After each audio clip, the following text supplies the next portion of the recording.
So hello, welcome to the industry program of 24th Ji.hlava International Documentary Film Festival.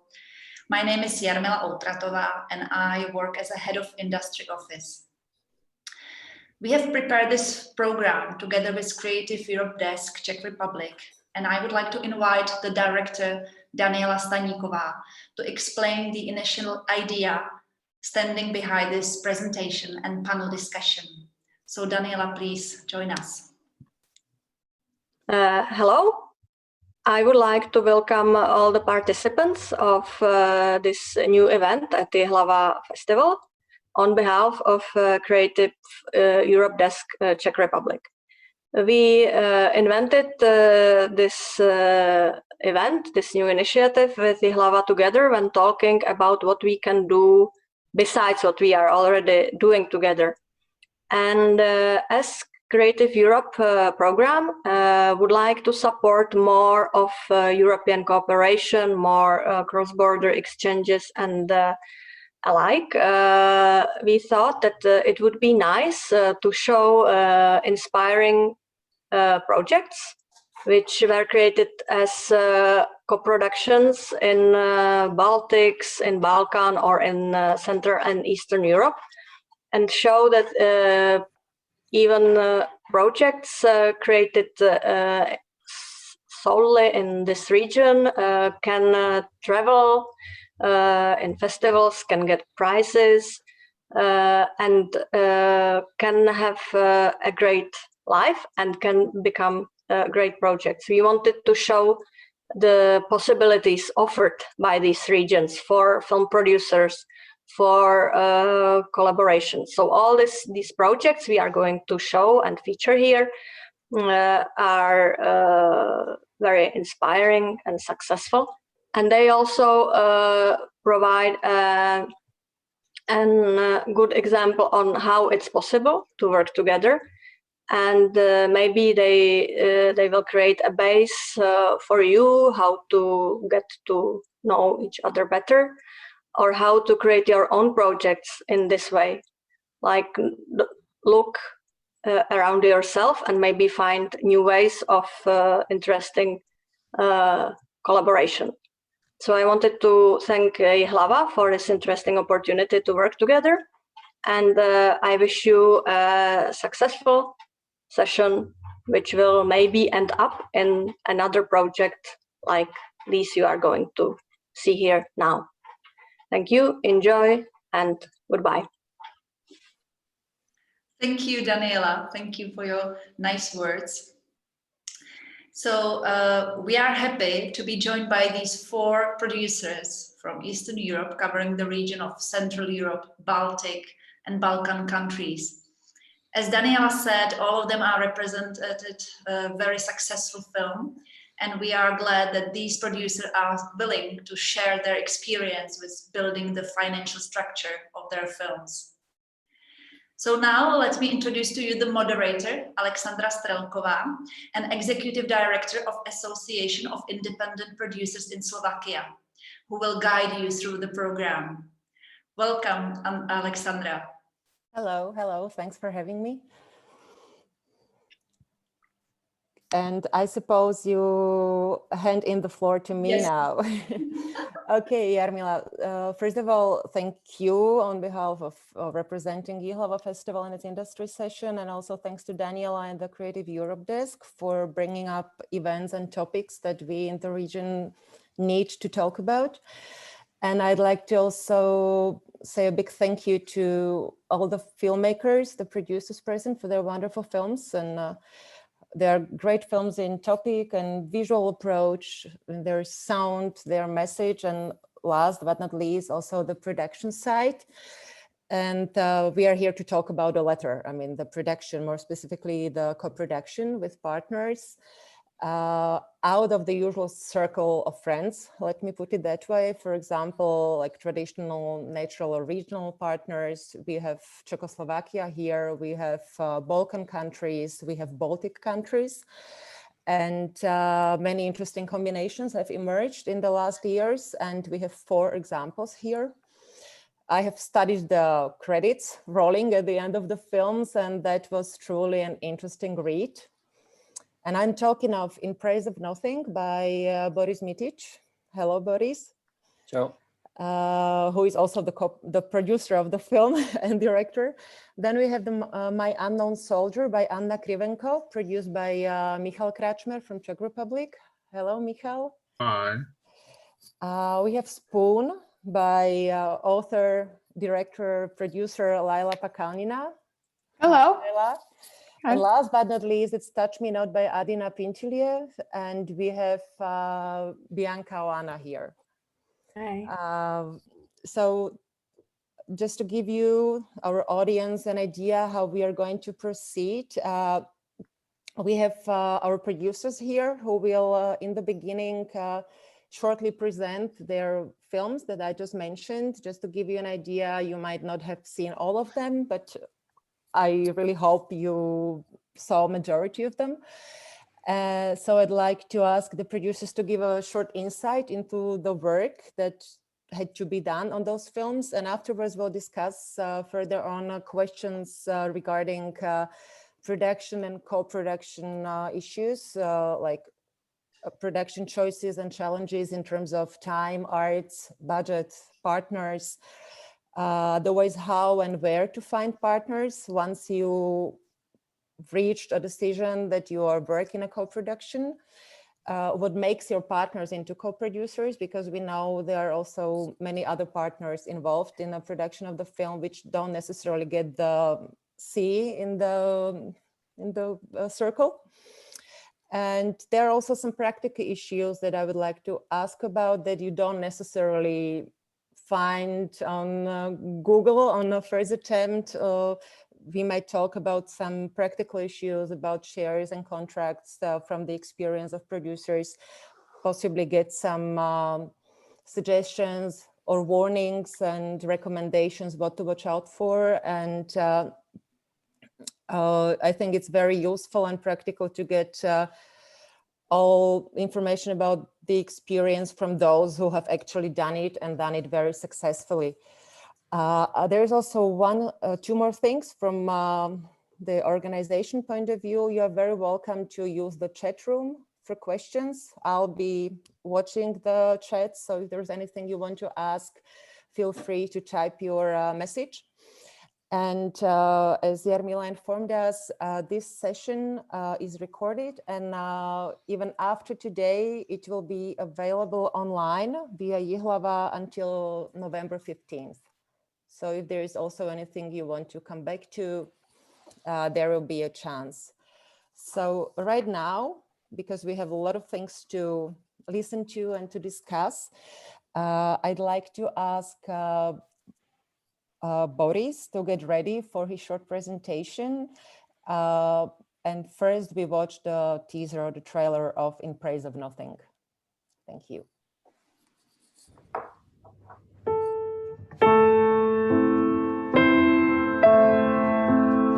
But who am I to say I or we? Am I really nothing? Or just my ego's mercenary? They say I can only be hinted at and never shown, unlike any other thing currently unknown. But I am actually there in every shot, if you bother to find me. If you don't, imagine that what you see is what I see. Or just enjoy the scenery and let your mind roam freely. And don't worry. I certainly won't take it personally.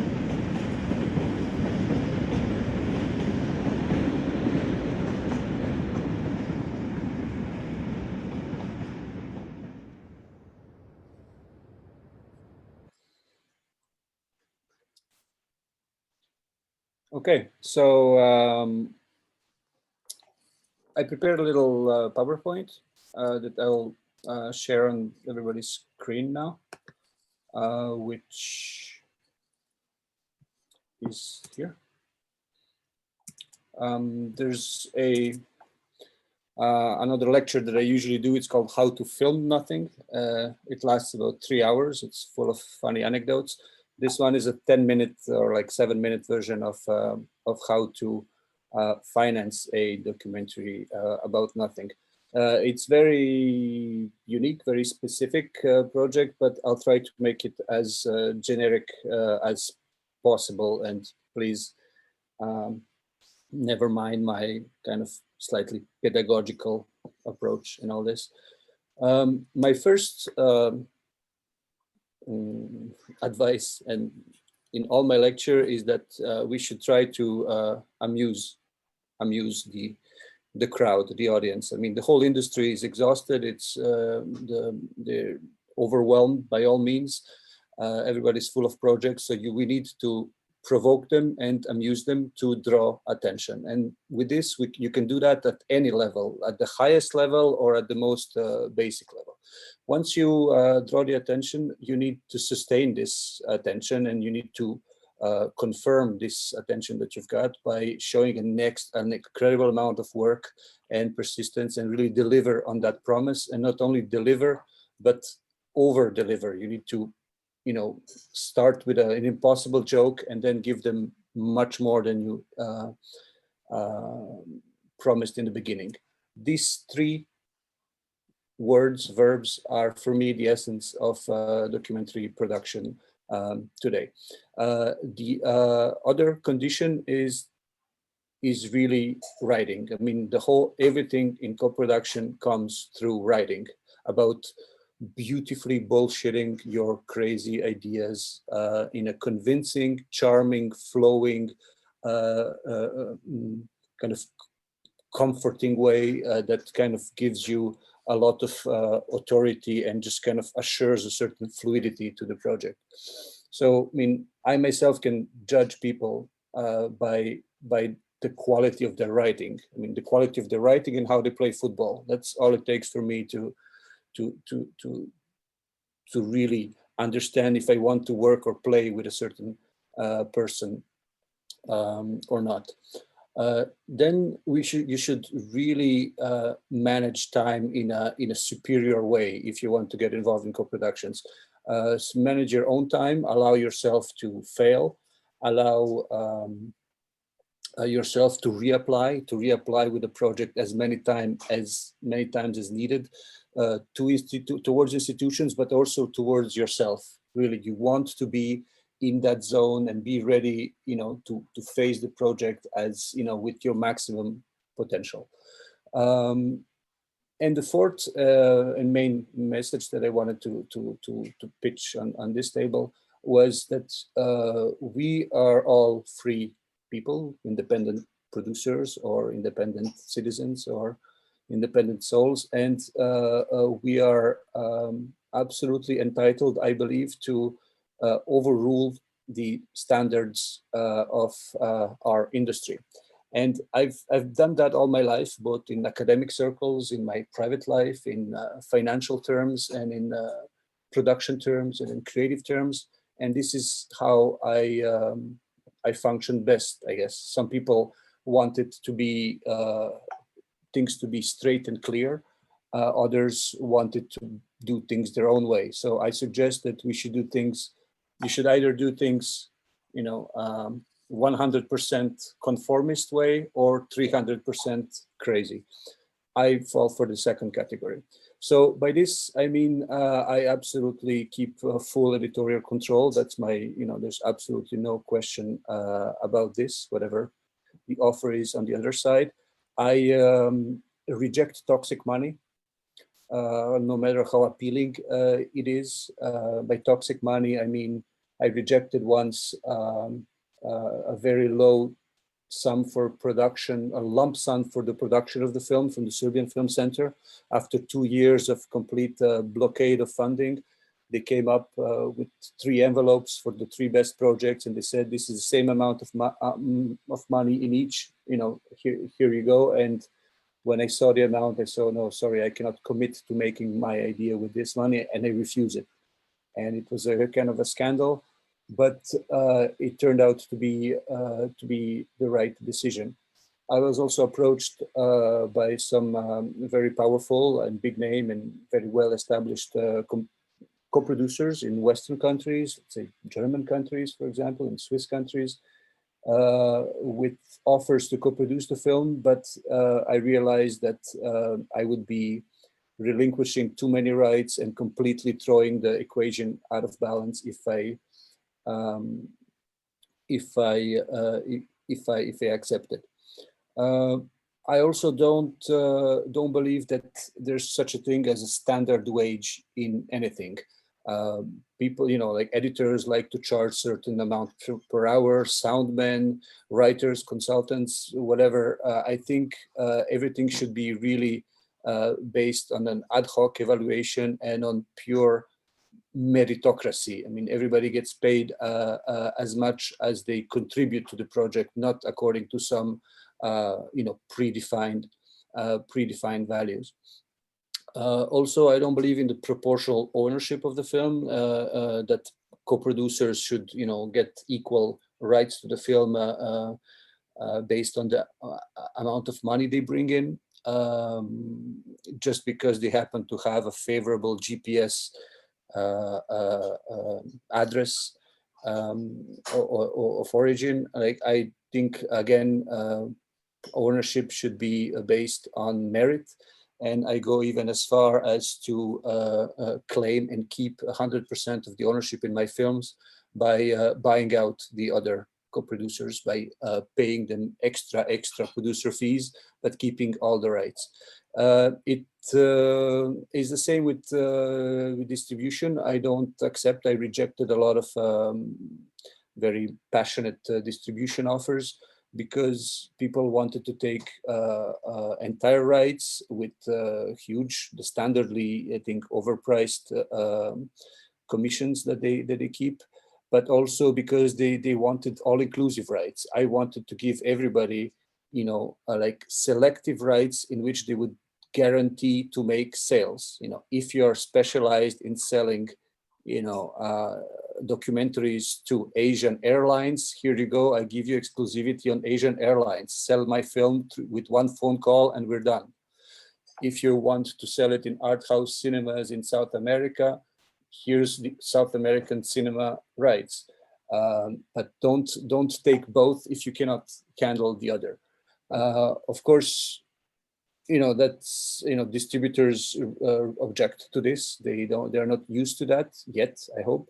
And ended up distributing the film myself. And it's a bit more work, but given my 15 years of experience, it turned out to be a great idea. And when I showed after 2 years my distribution kind of summary to distributors, they said, well, we could never have sold this film to this many territories or more. That means that it was the right choice to do it. So in general, I think, overruling industry practice is a legitimate thing to be positioned to have, no matter how subversive it might sound, or no matter how the others might try to convince you that it's all given in advance. And also, you should really keep in mind that we are fighting for our own films and for our own kind of mental positioning in this. I made a whole bunch of, in my lectures, I made these caricatures of documentary filmmakers, of commissioning editors. I'll give you a link at the end, and of even of documentary film producers. I mean, it's a big circus. We need to work with a very limited amount of people, and you want to do your best to scan, to feel, and to work in a very symbiotic way with people. I mean, there's hardly anything more frustrating than to be tormented by your project, but on top of that, being, tormented as well by personal relationships with your crew or co-producers.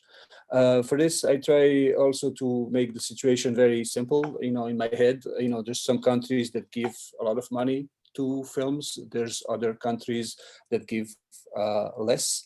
It's not necessarily easier to make films in the blue countries, but it's important to understand where you come from. You know, whether you are start from the rich hills or from the ghetto. And it's the same with TV broadcasters, and it's kind of the same with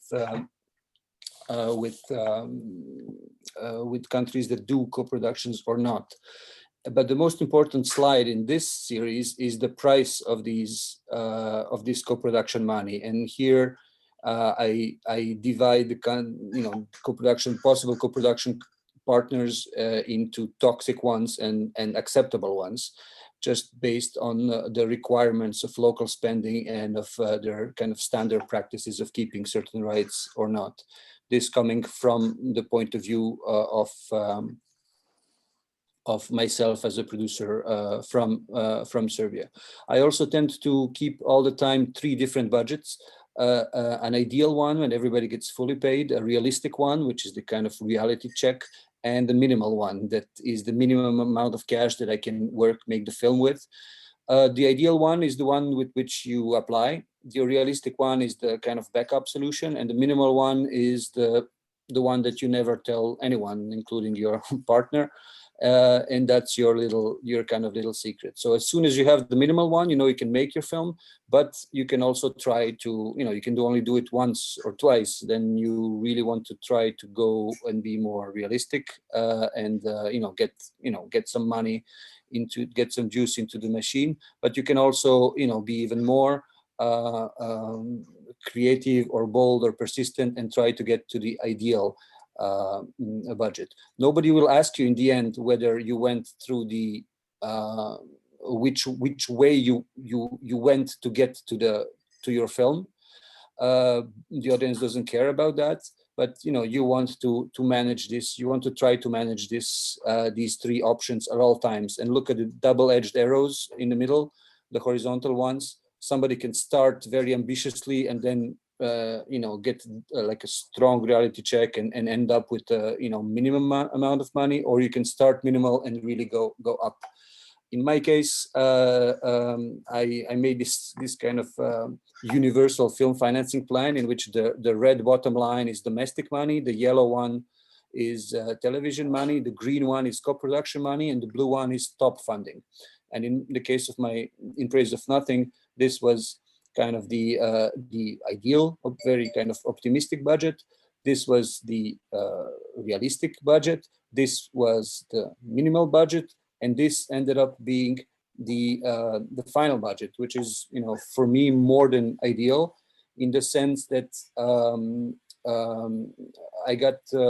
I ended up getting 5 times more money than initially offered by the Film Center in the next call. Not by merit, but you know, because of some strange political, financial decisions in the country. But it proved to be right to have rejected the money in the first place. I managed to secure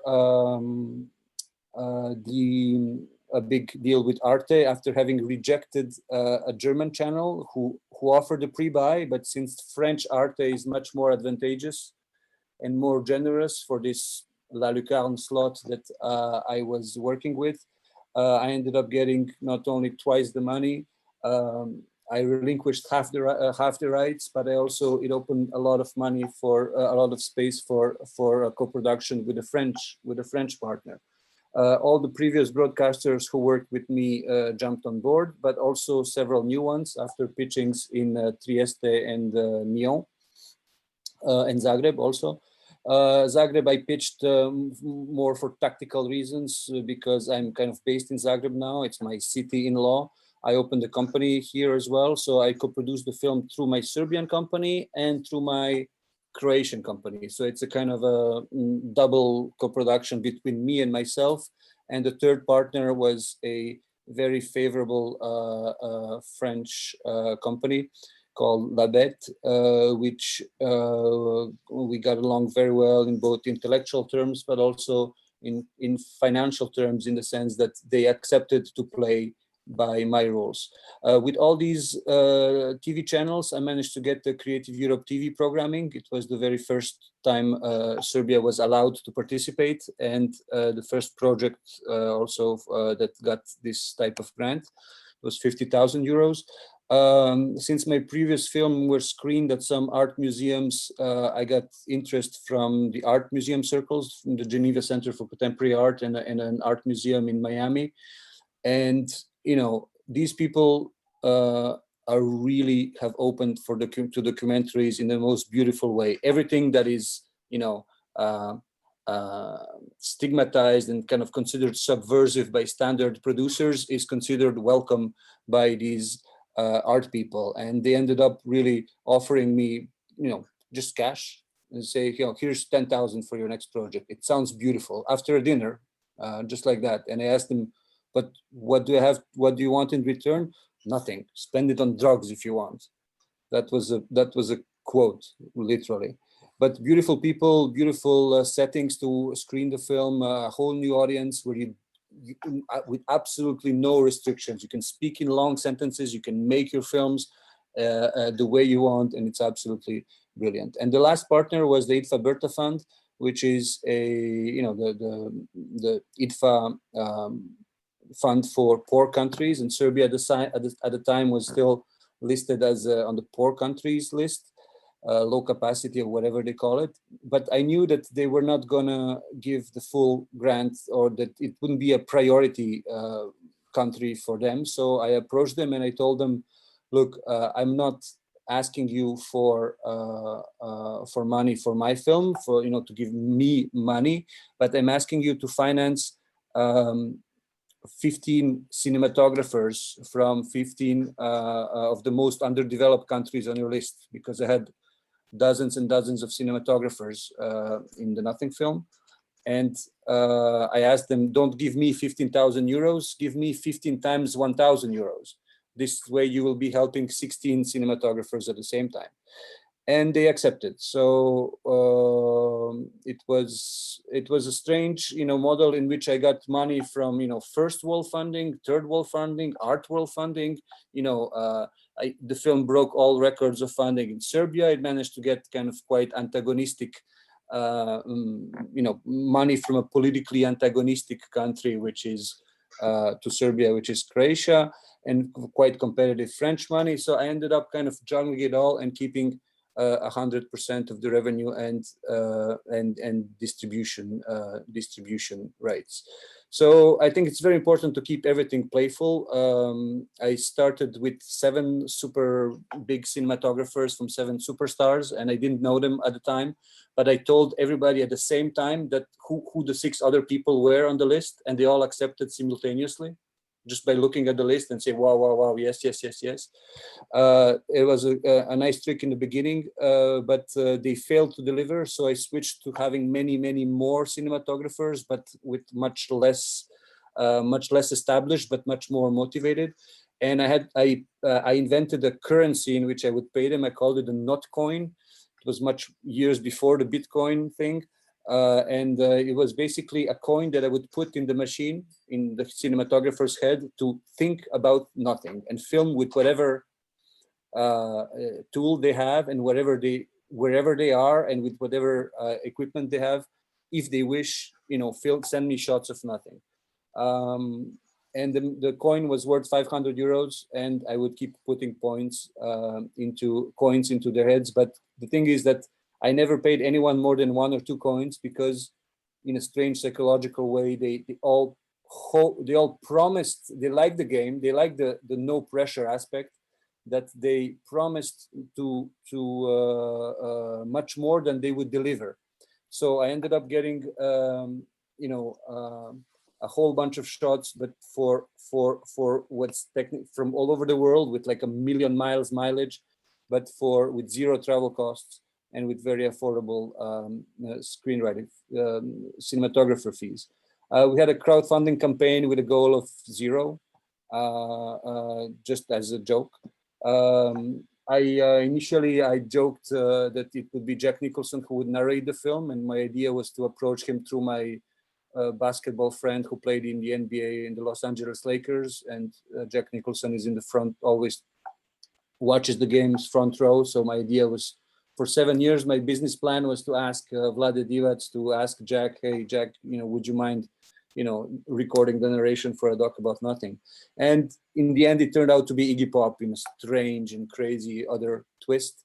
But I was super happy with this.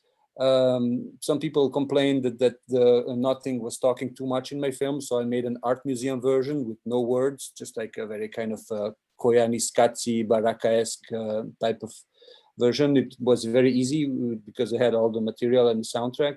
Arte wanted the web series. I said, no, I don't care about web series. They put a price tag. I say, sure, I'll do it. If I get a good idea in 24 hours, and I did, and I worked with my favorite French actor, Ji.hlava, on this. I kept promising I would deliver a Nothingpedia, which is a Wikipedia of nothing, like a digest of all the research, of the best research from my film, from the bibliography. But I never did it, but it just sounded very cool, and it kept being like, oh wow! It kept being like a nice word. I did publish a libretto with a full script of the film that I kept selling after screenings, maybe 20-30 per screening at 10 euros each, and it cost me 65 cents to make. It was a beautiful little book with a full text of the film and a link to watch it again. And that's how people really enjoy the film best, by reading and watching the film again. And I made sure, and I put all the VOD rights. I gave only to the film to Mubi, just because I respect so much their art house selective curated policy. And the film was actually even voted the most watched documentary on Mubi last year. Maybe it's because I subtitled it in 40 languages. Because I kept all the rights, and I kept negotiating, and I kept getting, as part of the distribution negotiations, rights to the subtitles as well, which means that I collected so many of them, and then I paid for a few more big languages. And as a joke, I even made a translation into Esperanto and into Latin. So the film is available in 40 languages. So that's the kind of the basis of this. Is because the film was starting to produce in 2011, at the time where we would actually still submit hard copy files, applications, and I would always include from a banana box, from a Chiquita banana box, this little cutaway cardboard thing with this little message, and I had it signed by Iggy in the end. So yeah, here's the contacts if you want to watch more or read more about the archetypes. And yeah, looking forward to your questions. Sorry for the extended blah, blah. Yeah, thank you, Boris. I don't want it to sound unfair towards the others, but I really, when I saw into what kind of information and into what depth you are going, you promised a generic approach, which you actually delivered or over-delivered. I can imagine that several questions might have been actually answered by this kind of presentation. And we have 3 more producers to talk about their films. Now I come back to the fairness, unfairness. Would like to ask you to keep it shorter, but there might be even some reactions to the style of production, co-production that Boris just presented that you might react to, or we may come back to that later. So now we come to Michal to present shortly his project, My Unknown Soldier by Anna Krivenko. And again, we start with the teaser trailer of the film. Here we go.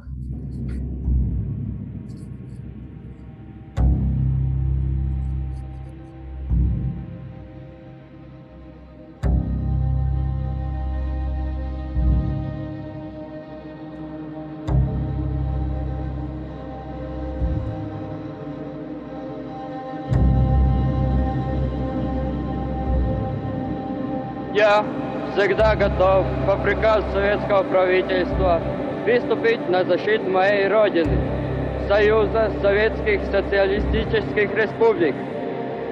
беспрекословно выполнять все воинские уставы и приказы командированного начальника. Не щадя своей крови и самой жизни для достижения полной победы над врагами.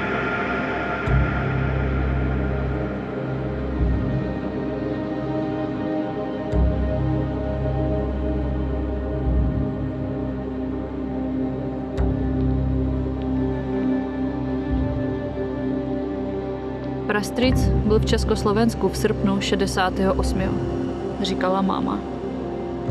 Vyjel tam na tanku jako okupant.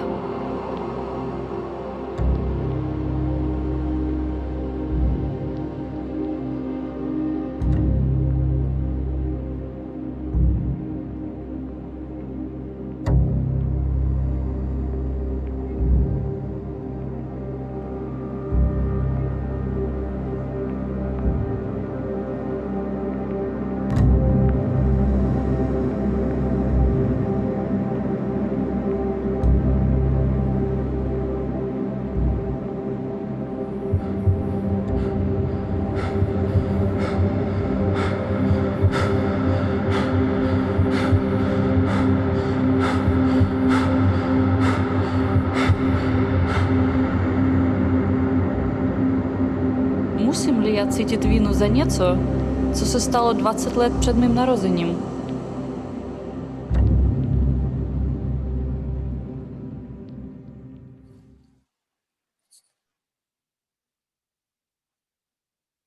Okay, Michal, so this was the short presentation or trailer of your film.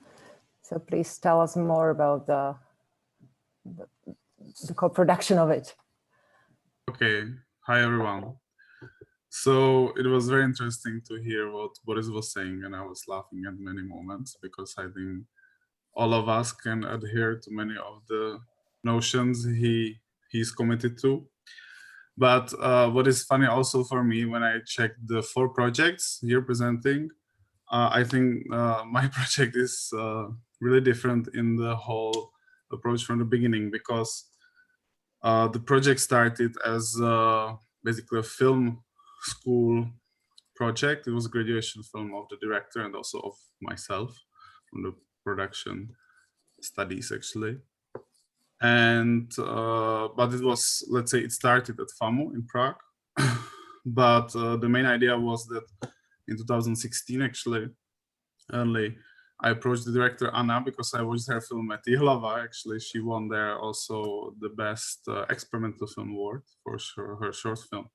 And I approached her that I really liked it and if she wants to make some other film.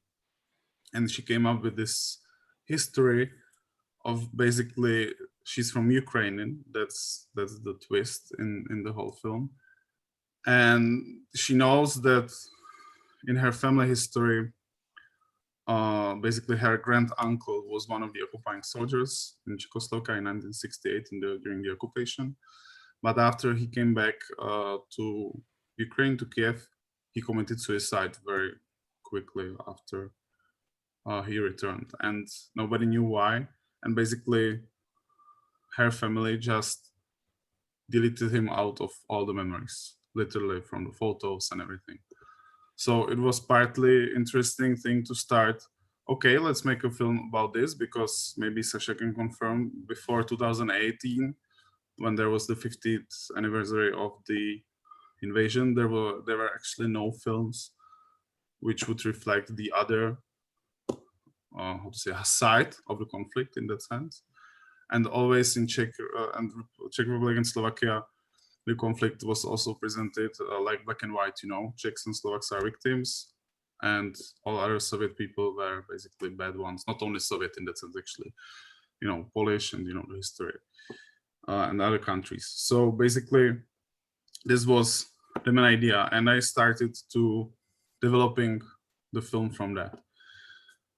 We ended up actually with kind of Czech fund and Czech television. They say it's very high budget, but it wasn't high. It wasn't. It was 200,000 euros basically. But for our industry standards, it's very, like, for them, non-normal, which I really don't still understand why. But it's a co-production of 3 countries: Czech Republic, Latvia, and Slovakia. Also 3 televisions, Czech television, Slovak television, Latvian television, and on top your images. Plus, it's actually first film ever which received your images, and it's a school film from FAMU basically, which was kind of funny joke, but it was absolutely all right.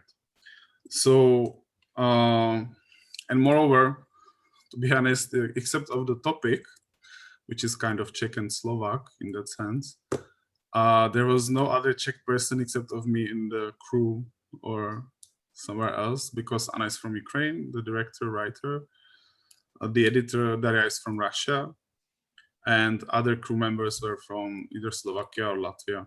So basically, it was interesting kind of collaboration between different ideas, different nationalities. What to say? Just how I got the co-producers. It's a bit boring, I think, but interesting when you contrast the presentations of the films, because Boris was saying that he got some co-producers from the co-production markets. So in my case, basically, I got both co-producers from Slovakia and Latvia because I knew them before. Sergei from Latvia, Sergei Serpuhov's from Baltic Pine Films, I knew from a training program called Maya from producers. So you can maybe call it a co-production market, but it wasn't definitely back then. I didn't even know I will go do this project before. And Vanda Hricová from Vanda Productions from Slovakia, I knew her just from Karlovy Vary, because, you know, like everybody is mingling in Karlovy Vary and you just meet them. So, because then we actually presented the film also in Lyon, in Karlovy Vary at Rimages Lab, at Baltic Sea Docks in Latvia, Venice East West in Trieste, and also at East Dock platform in Prague. But none of those platforms actually provided me with co-producers in the end. And after we got to Rimages, we even didn't need actually co-producers. But it was definitely good for promoting the film to programmers. And I think that's like what other producers can also adhere to at some point.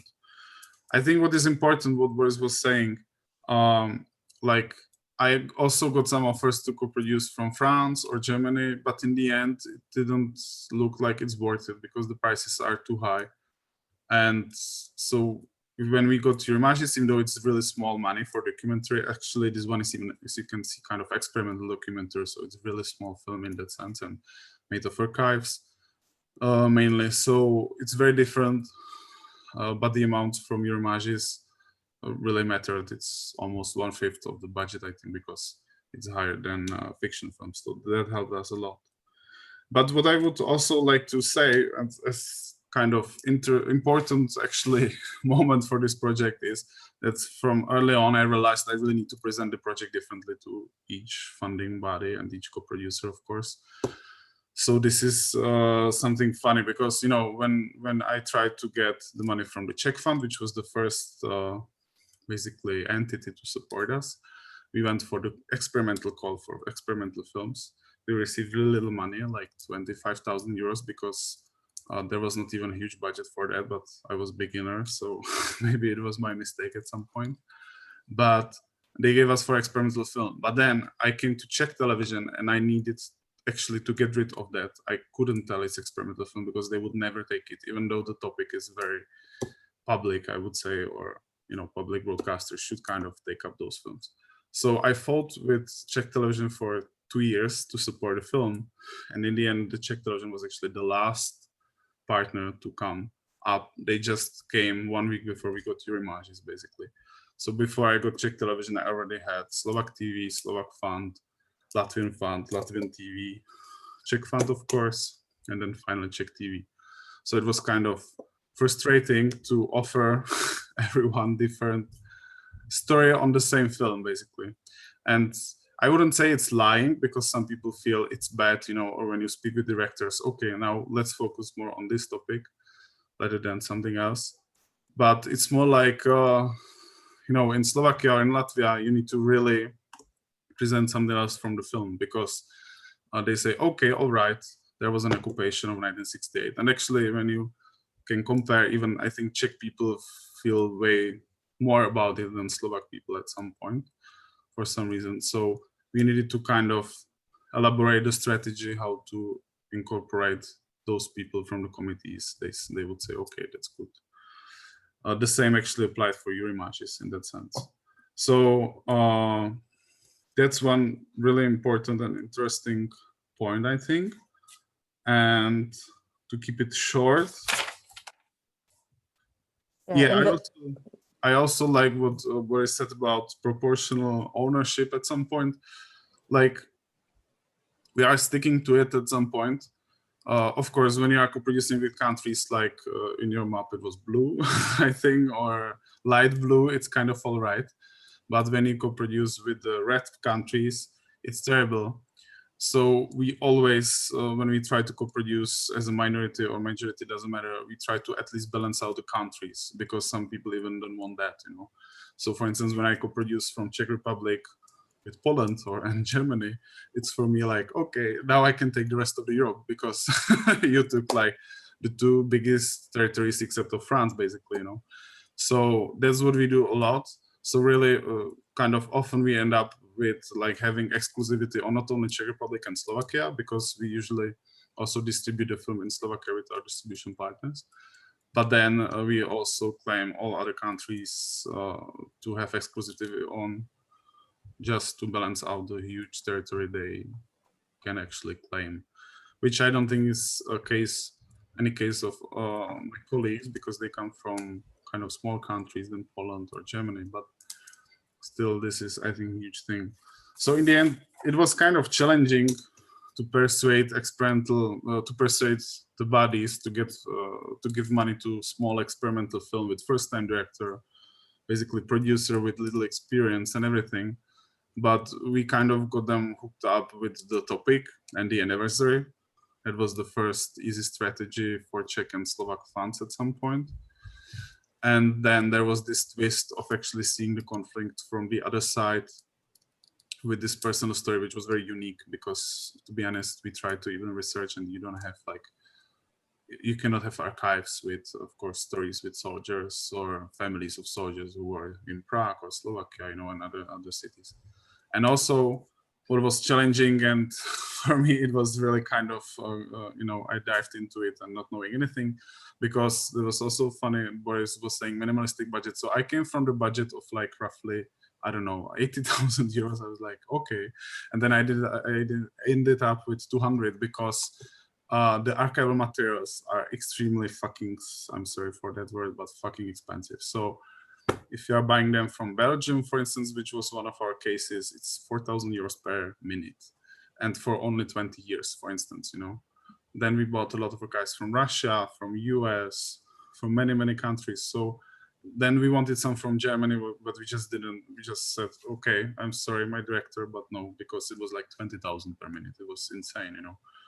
So when you end up, basically half of budget was just the archives almost. You know? So that was also very challenging, because then the companies, some of you may know that, but when you are dealing with the archives and buying them out, they all want to know what's the final length of the archives you're using in the film.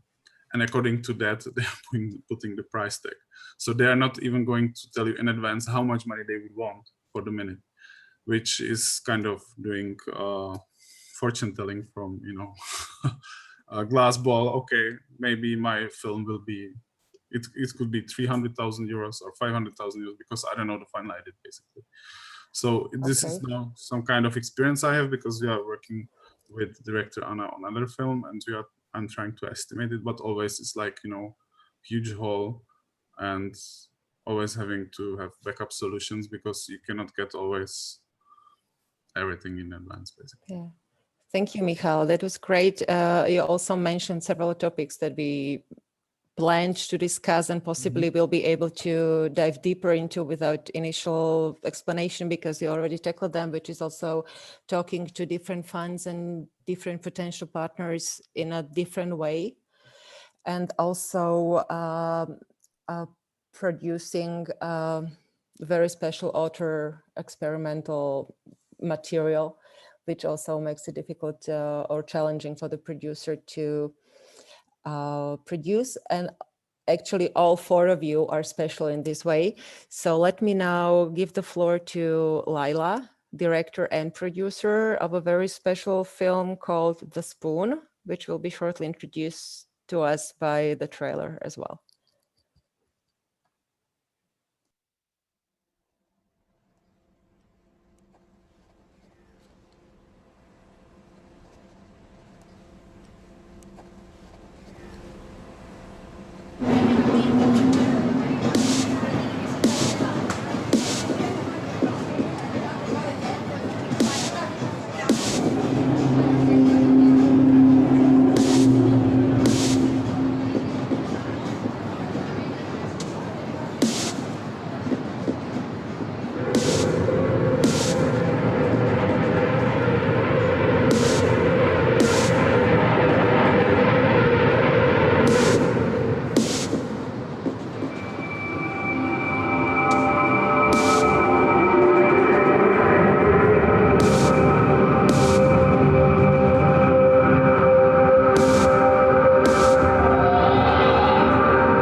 Can I talk?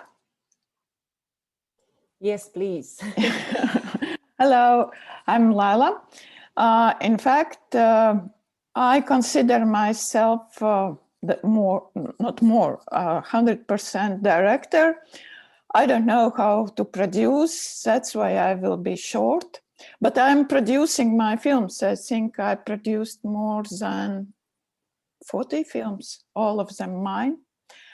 And I'm producing my films because no one except me would produce them. And as I'm director, so my ideas, when idea come to me, it comes as image. And it comes already, I already know, will it be black and white or color? I already know how we are going to make it stylistically. And each film also deserves another production or co-production plan, let's say plan. So I can't go from film to film with the same, let's say, schema. Scheme, basically. Scheme. So when idea about Spoon was born, I knew that I need to go to countries who has more oil than Latvia. And also to countries where it is not very difficult to start this co-production. Like, of course, I was in in festival in Tehran, and I was trying to talk about co-production even with Iran because they have oil, but so it was not easy at all. But and I also for this film I worked with producers whom I didn't know before. So while Lithuania, because it is not far from us, but they have big oil refinery, and so I knew that I want to film in Lithuania, and it is much more easier for local producer to access those forbidden territories than from me, like from abroad. So I'm talking about permissions to shoot where they are not very welcomed. And the same was, okay, where is oil? Norway. And I was looking for co-production in Norway to access all those oil platforms and also refineries.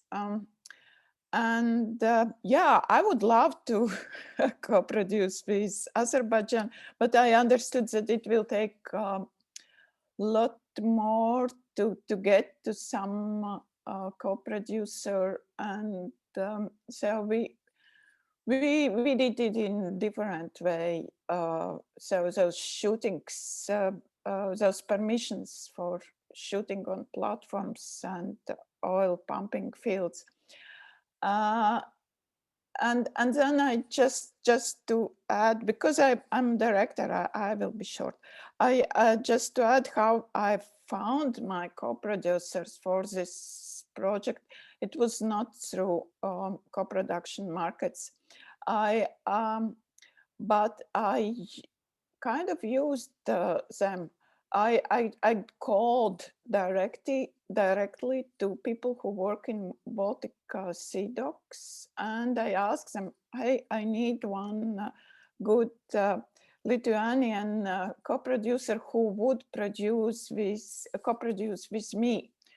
And the same, not the same, but my Norwegian co-producer, I also found like writing email to someone whom I know in Norway, just to suggest someone from Norway who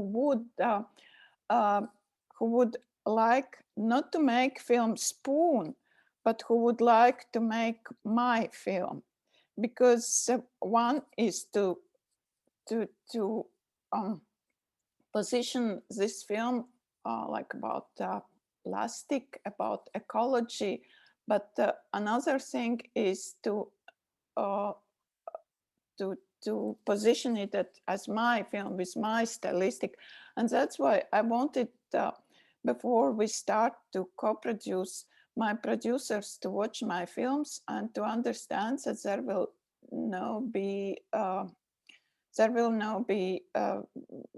any compromises, aesthetical compromises in my film. In general, that's it. My problem, if we talk about shares, then my problem was that Lithuania it's not cheap country at all, but it's much more cheaper than Norway, and so from Norway we got more money than from Lithuania. But in Norway we did like 3 or 4 times less than we did than this input, creative input came from Lithuania. This is like how to say, when I watch at numbers and when I watch what is done, then I think this share is not honest. So I think that's it. And if we will talk more, then we will talk more, if there will be questions.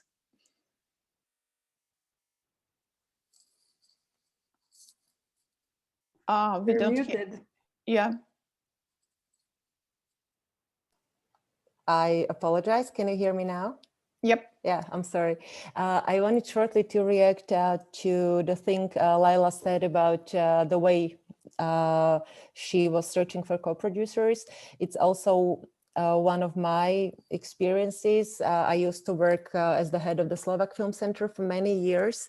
And it was not uncommon to be approached by producers from different countries presenting their project and asking us to kind of sort out or make a first round selection for them of potential partners in that particular country, which also included links or back then DVDs with films of the particular director. So this is also one of the ways. It's not only the co-production fora or the long-term partnerships.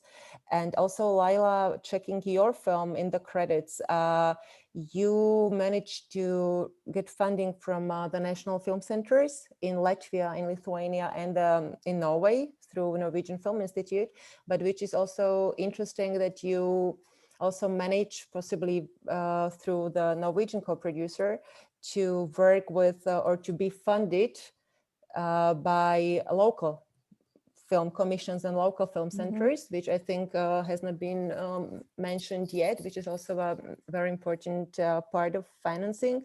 And then you have several private names in the credits, which means you were also able to find like private sponsors, people who were willing to invest in your film for whatever altruistic ecological reasons, but those are people with no copyright. Is that correct? No. If you saw those names in thank yous, then they are just thank yous. If you saw those names in financial support, then they are names which are attached to Norwegian fundings, because they have a different demand how you need to state them in credits. For example, if I state Latvian Film Fund, then I don't don't need to write head of Film Fund, but Norwegians, they need exactly to write names in. Thank you for explanation, because for those who do study credits the way I do, sometimes it's not easy to get oriented in that, as the names are on different positions. So yeah, but you have three companies in the corporate, which is Hargla Company, Mechanics Film, and Just a Moment. Thank you. And now again, with several areas opened or even covered, I'd like to ask Bianca to tell us shortly about Touch Me Not, which is yet another special movie for many reasons. So let's play the trailer.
Very strong defense.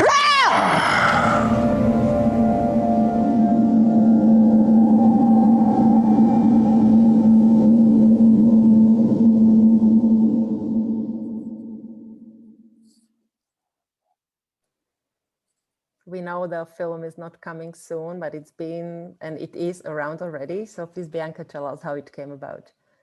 Yeah, no, it's not coming soon anymore. It's already there. Yeah. Thanks a lot. Well, I'll try to Yeah, it's obviously hard to put it all in a nutshell. I'll just try to say the basic stuff, and then we'll just go into any other details during the Q&A.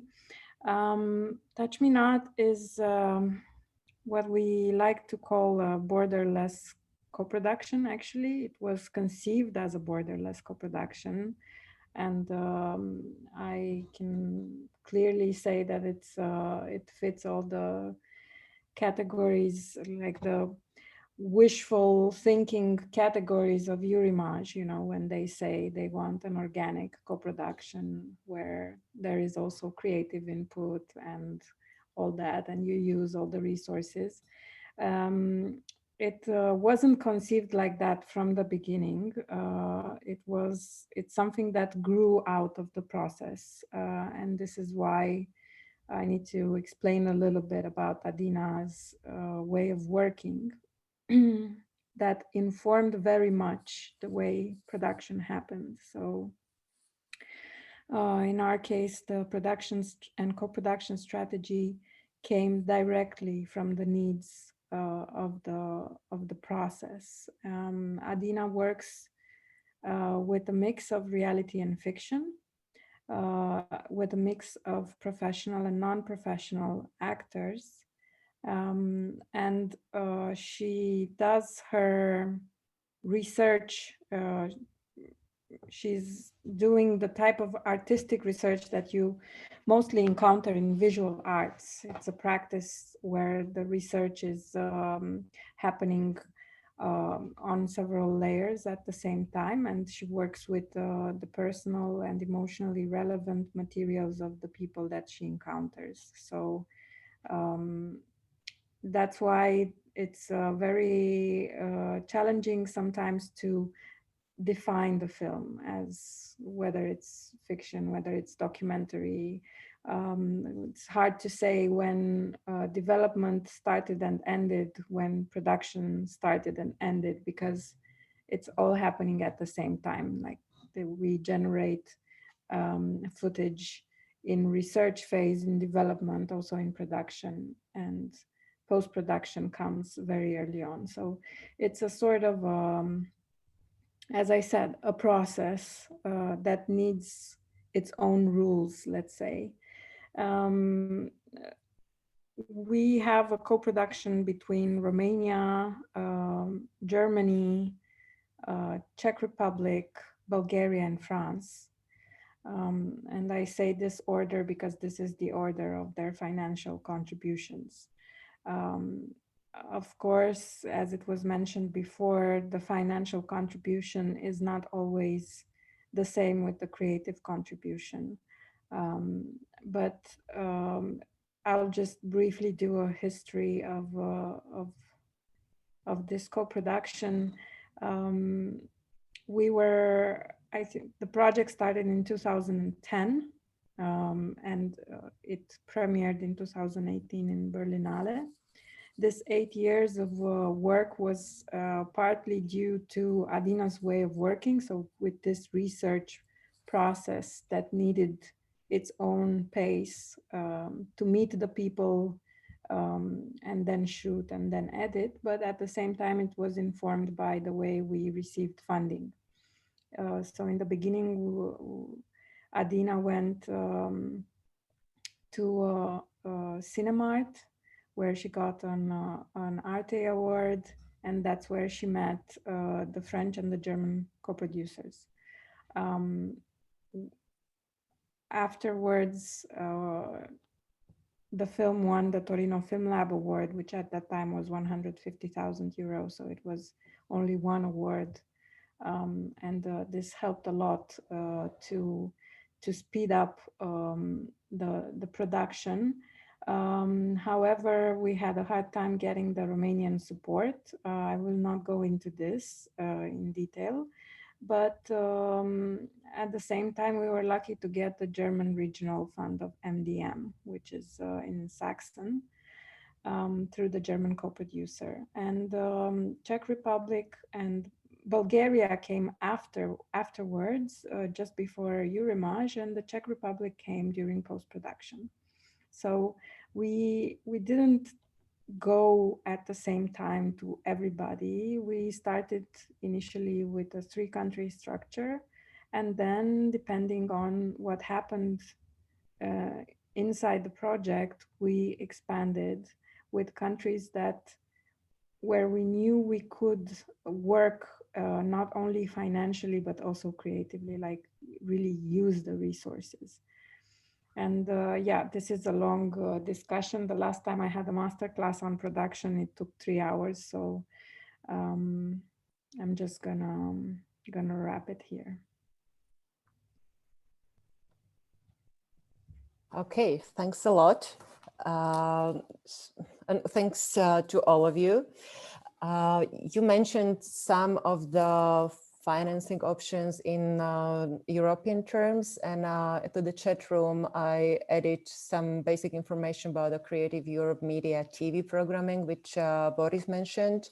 And I'm just going to put new regulations by Eurimage, which, as you know, is updating them for every year, and also have a revised document for the upcoming, well, or for the, not upcoming, but for the actual situation for 2020 and 2021, because those were the two, let's say, gap financiers that you mentioned. And now how to start our discussion now.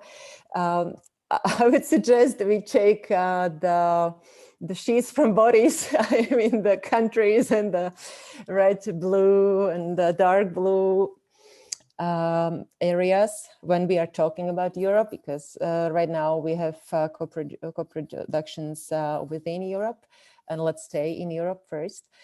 So all of you actually said that your co-production came out of the need of the film. Very often, you know, you can't really finance your film in your local country, especially in our region, CEE, Central Eastern European countries. The funds in general don't have very big budgets to cover all applications they receive. There are also, let's say, we are still in a learning phase. So things like Boris mentioned, or Bianca did not want to mention, I work for the Slovak Film Fund. So there are still things we have to learn. There is a long way to go to actually reach a situation where the filmmakers and the funders would meet in their ideas and also the ways how to finance film. And we also know that co-production is very, very common way of producing films, which you all confirmed.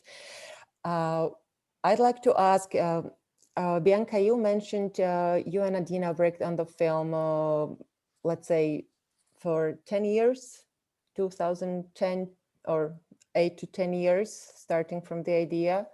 Boris, you also mentioned about this period, if I remember correctly. Well, let's talk about 7 up. I mean, we don't have to then do any specific numbers because it's very long in general. So as Boris said, you need to take time and tame time, which I liked a lot.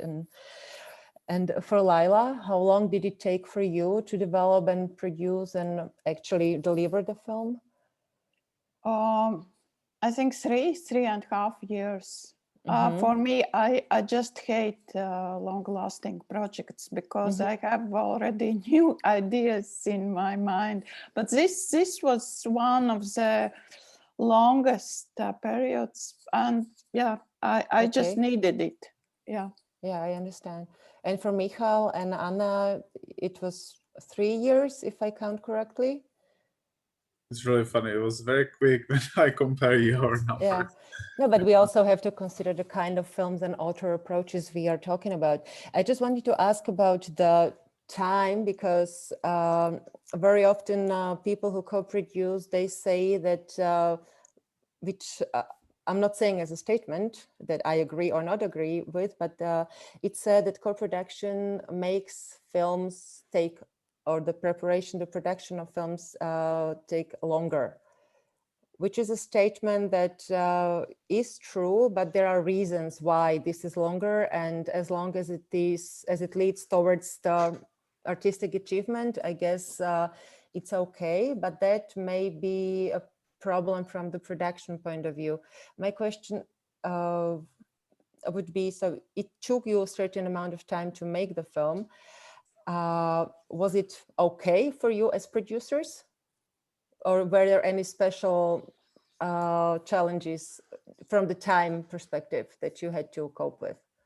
Some options, some agreements, termination toward funding? Well, Michal? if I start, I'm sorry, it will be very quick, but I made, there's a Czech expression, but I don't know how's it in English. Basically, I made a trap for myself from the very beginning, because since I understood that in 2016, it's going to be 2.5 years before the anniversary of, like, 50th anniversary of the occupation, then I started actually kind of blackmailing all the other funding bodies that, okay, we need some interesting film for the anniversary. And of course, then we were not managing to finish the film. So basically, we needed to deliver on the 21st of August 2018, which was the anniversary to all the TVs.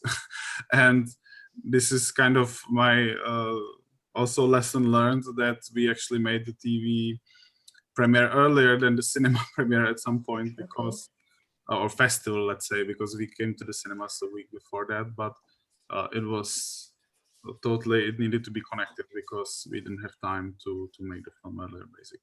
Okay, so you were pushed by, well, by the historical events calendar, basically. With Lila, I understand it's her own internal push to finish films, to be able to continue with further projects. And with Boris and Bianca, you might have been probably more free in this respect.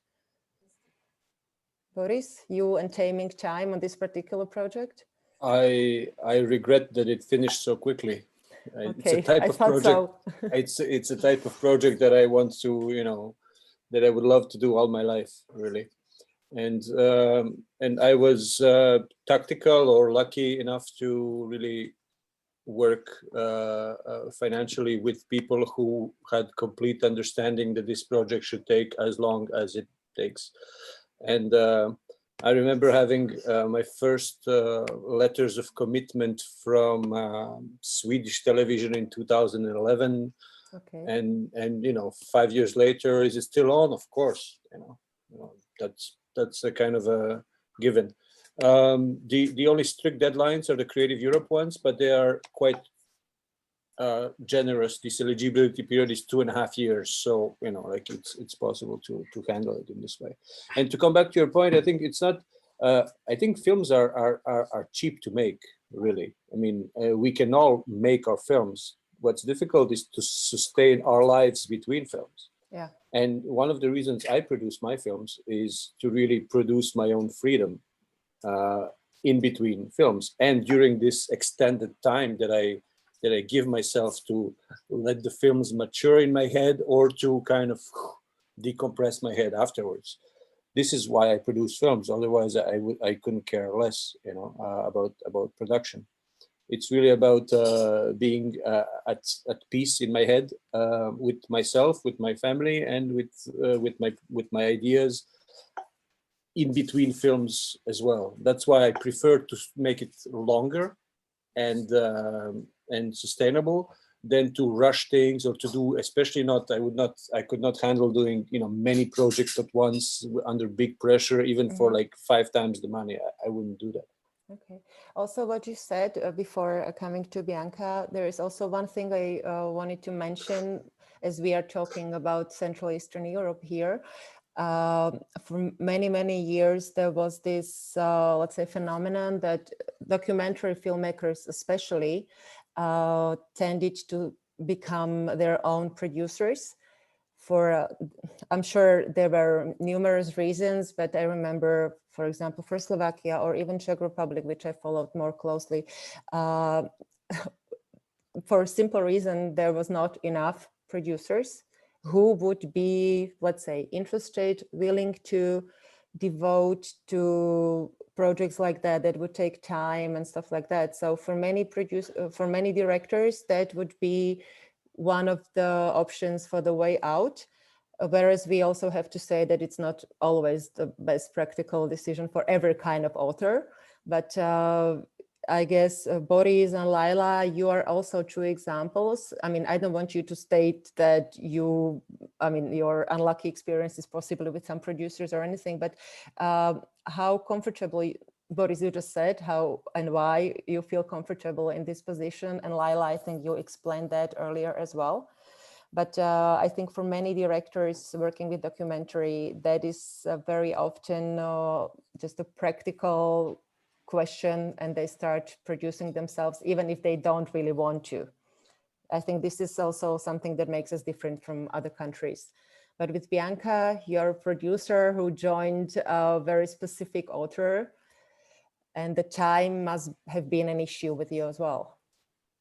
Yeah, I just want to pick up on what you said about the documentary filmmakers turned producers. For instance, in Romania, there are a lot of directors turned producers, most of them actually from the new Romanian new wave, from Cristian Mungiu to Corneliu Porumboiu. They are all their own producers, and this is mainly as an answer to the old guard of producers who are coming, just after the fall of communism. There isn't a long-standing tradition of the producer as a role of safeguarding films and being creative and stuff in Romania. Before, we had the communist studios and some people who were just handling the money from the studio, and that was it. And those people afterwards, or some of them, or the directors that were doing films in that time, they opened production companies after the fall of the regime, and there was this sort of a monopoly on who gets funding from the Romanian Film Fund. So the new wave directors, acted and founded their own companies. So they became their own producers, not necessarily being producers actually. And they had to learn co-production on the go, and so on and so forth. So with the new generation of filmmakers, at least in Romania, they tend to have this image about the producers who are either greedy or uninterested. Not fair. Yeah, or uninterested in the creative act. So luckily enough, there are some producers in Romania that are standing out now, as being just producers, not only directors. I mean, not directors doing the films on their companies and that's it, because that leaves also for the Romanian new wave directors and their production companies, that left little space for newcomers to be produced by strong companies who have points in the National Film Fund. So it was very hard for new talents to emerge in this area, because the new wave directors were making points with their own films, but then they didn't have enough manpower or production skills to produce others as well. So it's very hard to grow a market and to foster talents in this environment. But luckily there are some production companies now, as I said, that are handled by producers who have been schooled abroad in EAVE, in ACE, and so on. We don't have in our film school, we don't have a production graduate bachelor degree. We only have a master's. So it's very hard to actually put producers on the market.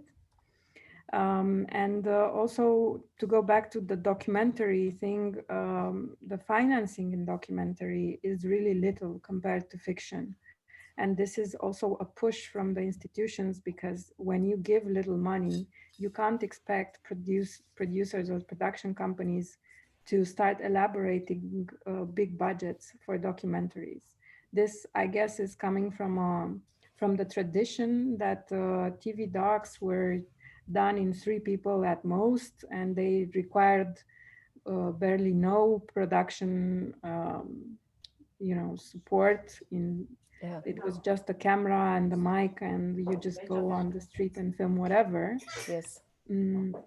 But that's not the case. I mean, creative documentaries are much more than that. They're as valid as fiction, not to mention hybrids. So the thing is that the institutions have not managed to level, to keep up with the time, I think. And this is a problem that we have in all areas, political, social, whatever, that institutions cannot see outside on the street and realize, oh, whoops, we have laws and regulations that are from 20 years ago.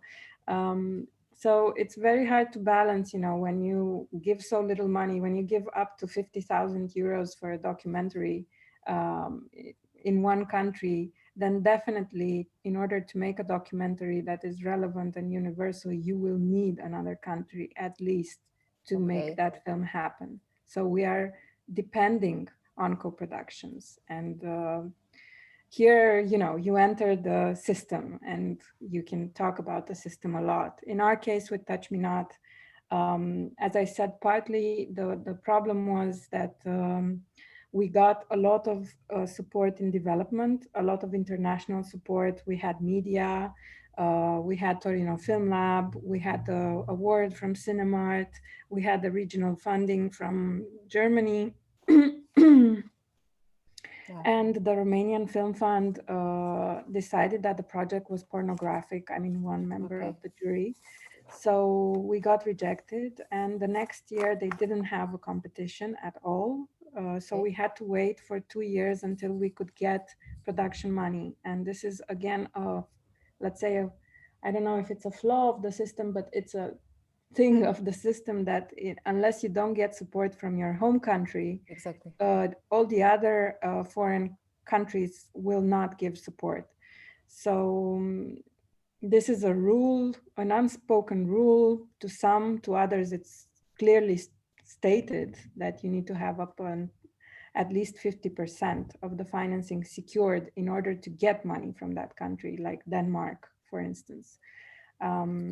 So yeah, this is one aspect of a co-production that could get in the way, let's say, of the creative act.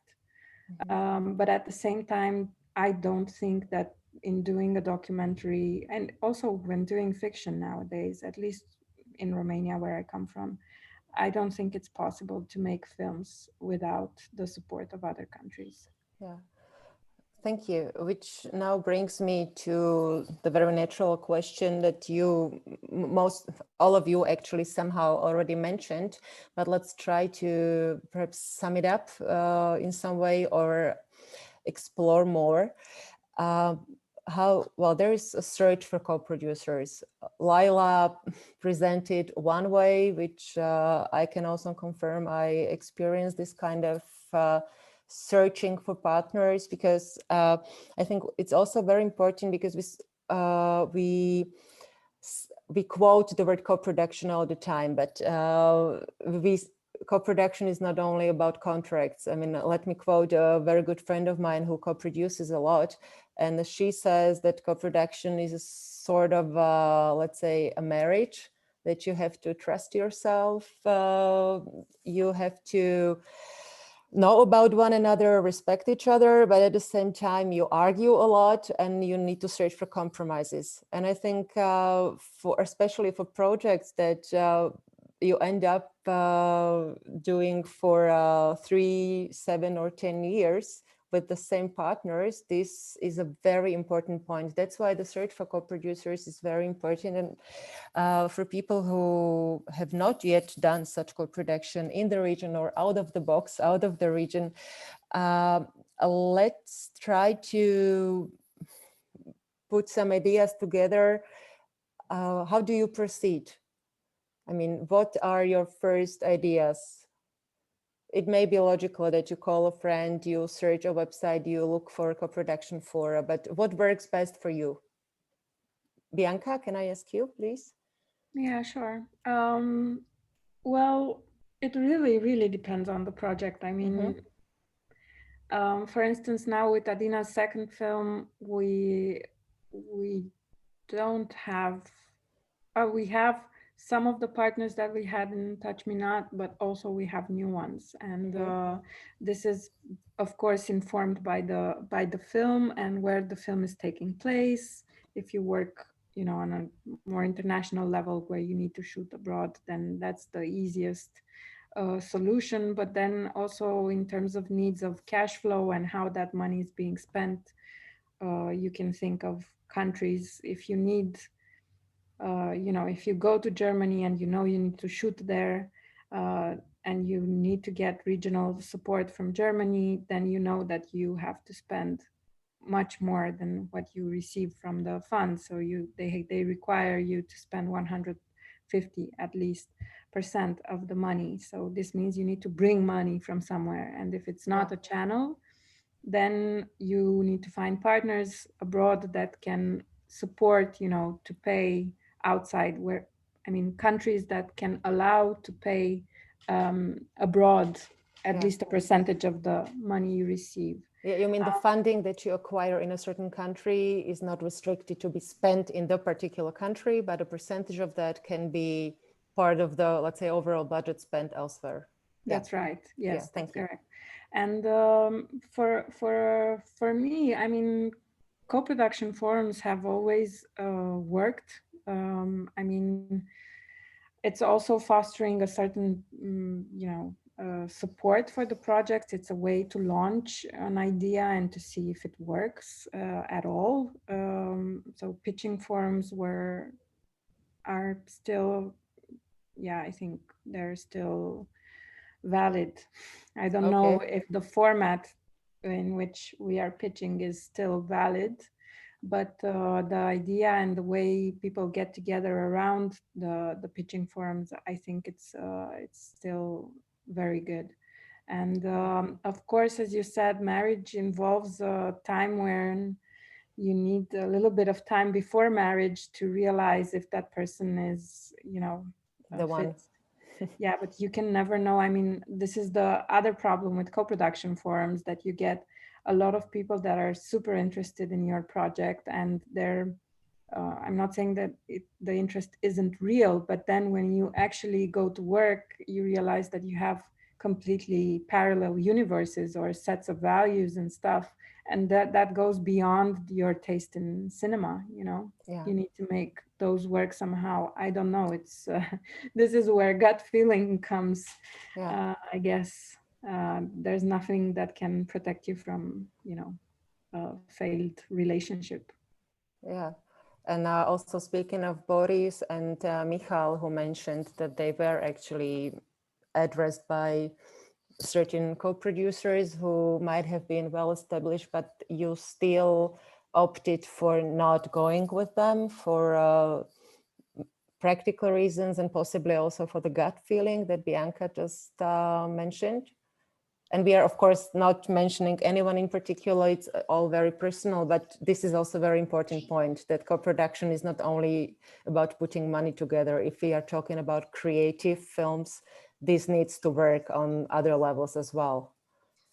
Well, it's also about maintaining this sort of an ecosystem, financial ecosystem within each film, and it's really unique to each project. And if you have an elephant kind of walking into that ecosystem, I mean, an elephant, like an animal of a big size, it really ruins the whole balance. And I don't feel comfortable getting money from a rich country and having spent a lot of money from that country, even spent in that country, if those people there get paid, you know, 5 times more than those people there. So I try to juggle it in a fair way, and try to find some sort of a middle ground. So in my case, I really end up working in peculiar ways, but the people who like to work with me, they work with me kind of forever, like a long term. So I keep having the same partners project after project and adding up a few more, along the way. And we're kind of like building up the little train of financiers. The like train a of production polygamy tree, which works. The train of logos, yeah. Yeah. So and in that sense, I also, as Bianca said, I also try to work with what I call blue countries first, the ones which are advantageous in terms of spending regulations. And I happen to be based in two of them, so it's already very comfortable. And France being, fantastically flexible in that sense too. So I think in general, the future of our co-productions is really to work between ourselves, try to take advantage of the media and your image, kind of the top funding opportunities, while still keeping in this kind of Eastern European kind of budgetary ecosystem, and then try to involve a few partners from the red countries, which would be ready to play by our rules. Yeah. And kind of maximize and kind of pull out the money from there as well. I think that could be a nice, if they can find a mathematical rationale to work with us in this way, I think that can be good for us as well. If not, I'm totally ready to, kind of minimize the cost, frugalize my life even further, keep it more modest, but, even more free than now without them. This brings me to one idea that I had initially thinking about this discussion, because if you, as Bianca started out, let's say 15, 20 years ago, about our production environments actually being born in the new world, that one of the things in co-production was that very often it was the very only option, and there were countries who were co-production friendly. You had funding in Germany and in France with all the rules and regulations that we in the region were actually ready to fulfill because we wanted to make films. Slowly, I feel that, and please tell me if I think correctly or if that's not what you agree with, that there is a certain paradigm shift that in our countries we managed to get to a certain point with, let's say, production environment, having producers as professional producers or having directors who are also producers in the real sense of the word. And we have, let's say, the confidence to say that here are our projects and we want to co-produce with you, but this is our artistic vision and freedom and our idea, and we welcome you to join, but we don't beg you to join. Do you think this could be said in some general way, or is it just a particular case of the four of you here? What is your feeling about that? Perhaps I'll ask Boris again, because you were reacting. No, that's exactly the mindset with which I go to pitching forums. Like I go there, I show up, I say, look, people, I mean, I will do this with or without you. I mean, it's a lot of fun. So if you want to come along, it will be good for you. Yeah. And I don't say it explicitly, but I think it's all over between the lines, between my lines, and people feel it. And, for those, who have that type of character or that type of sensibility, they love it. And we work, we work together. I think they appreciate it. And I think a lot of it has to do, a lot of films, from all over the world. And I keep reading articles from, from Nepal or from Latin America or from Africa, where people are sick of making films that they're expected to make. Yeah. And so, I often like to say that, even if you start making the opposite type of films that you're expected to make, that's even, you're still replaying the same matrix. So we should completely do our own films, as if we, with anonymous passports kind of thing, like with our individual humanistic passports, and do them. And if they want to play, they want to play. If not, not. If they insist on their rules, then no. There's always they should look elsewhere, or yeah. we should do. So it's basically about the confidence that we have acquired to a certain point and should keep developing further. I think in Lila's case is also this particular author director's confidence and also necessity that you cannot work with other people than those who accept your artistic vision. So this would be the same approach in a feminine way. Yes, right? I totally agree. I totally agree. Why I'm not making products. I am not. Exactly. I'm making my films. So if you want to join production of my films, you are welcome. But I'm not going to make products for you to sell them. Yeah. And possibly for Michal, you told us, which is also an interesting point of view, that this was your first bigger experience. You produced the film while still at the film school. And I think it's good to hear from the others that you must have this confidence, but also from your talk, I think you've already used this approach and it worked out well, right? Towards the funders, that you actually came with an idea, pitched it in a certain way so that they can't say no? Well, I was learning that, and I hopefully finally learned that. So, and I absolutely agree. I think I thought about it. Actually, so I have some small experience with US and Canadian producers and, you know, productions in general. I also worked on a huge film here in Czech Republic called Enrich, which will be released next year, which is actually a huge Hollywood production, but Czech Hollywood production, I would say. It's a really interesting thing. And knowing the budgets, for instance, in the US of independent filmmakers, you can see that their budgets are actually sometimes even lower than in Czech Republic. So in that sense, it makes more, maybe sometimes it makes more sense to aim for US people if the project is actually suitable for that, of course, than for other countries which are closer culturally or nearby, like Germany. But as all of you said, like, I still cannot imagine the film unless I'm shooting in Germany, going to MDM, which is natural choice for all of us, and actually spending there a lot of money because there's not many other chances how to get money from Germany. So definitely I agree. I really hate when you are somewhere at the co-production forum and basically you end up getting offers or talks even with people from France or Germany usually, or sometimes in Britain or Nordic countries, and for them you are laughable. You know, our budget of 200,000, it's kind of development for Nordic films, you know, so it's absolutely incomparable.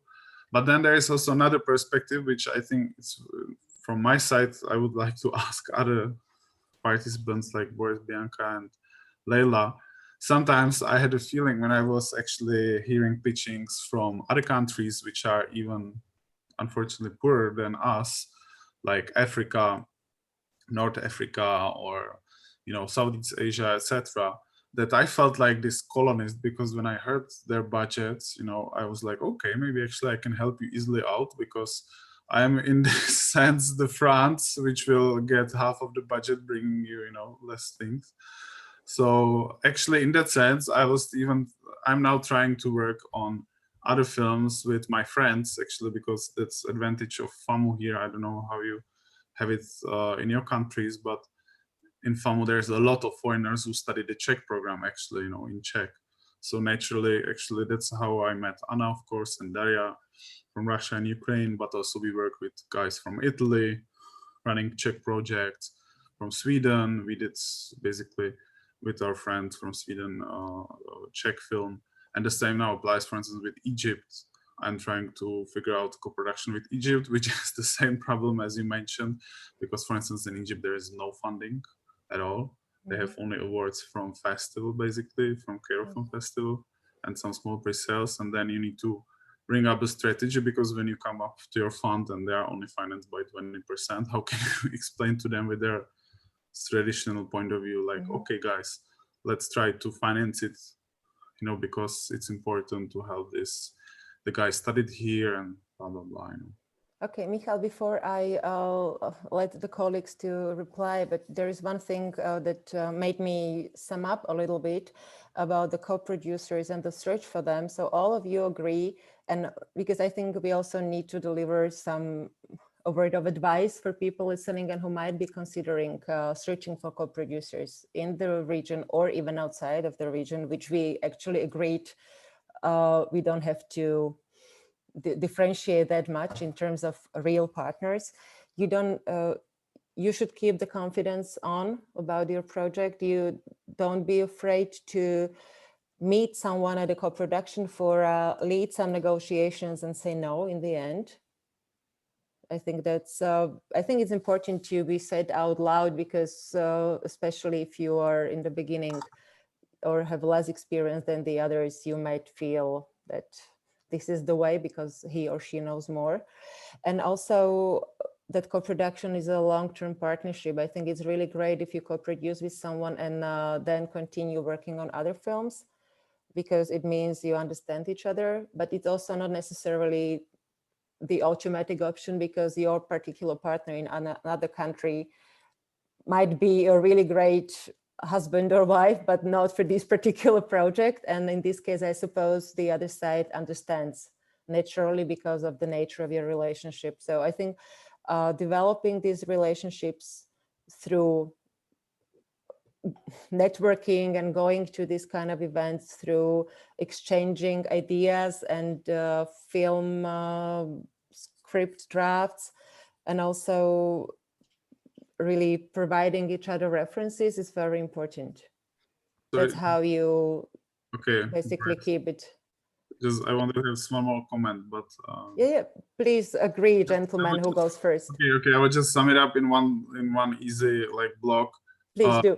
When you want to co-produce a film, and we do various films, not only experimental, but we also do standard documentaries or fiction and animation. Of course, we do our research really, really well. So we in advance think, okay, is this project suitable for co-production? What part of the film we can co-produce creatively and technically? Are we able to shoot somewhere? Do we want to shoot somewhere? And then we of course research very well online or I get catalog from Berliner Khan or whatever, MIPCOM, and I see, okay, which partners I can get, and they are doing similar films. So for short films, we are searching for different producers, of course, than we worked with, because that was features, and they don't do short films, for instance. The same is with experimental films or standard documents, etc. So I think it's a lot of research involved in that sense. So you do your homework. Boris? No, I was going to suggest the same, really, to do a lot of research and to do this kind of reverse engineering of the films that you like through the end credits, through the logos at festivals, through the biographies of films, through the parkour of films, where they've been, how they financed, and even how they were financed. Sorry. So once it's a small world down the end. Like the reason I made these archetypes and these maps was to make it clear for myself. I did that maybe 10, 15 years ago. And all of a sudden you realize it's the same usual suspects, within a very incestuous circle over and over again, to the point that I'm really sick of, I'm super happy that I don't need to go to these places anymore and to watch the same people again. I'm a little bit tired of kind of the mass of them, not them individually, but like them as a pack.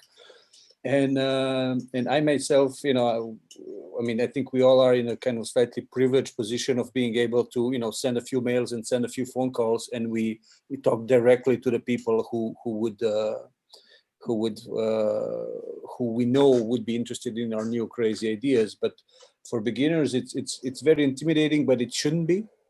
So the world is much smaller than it is.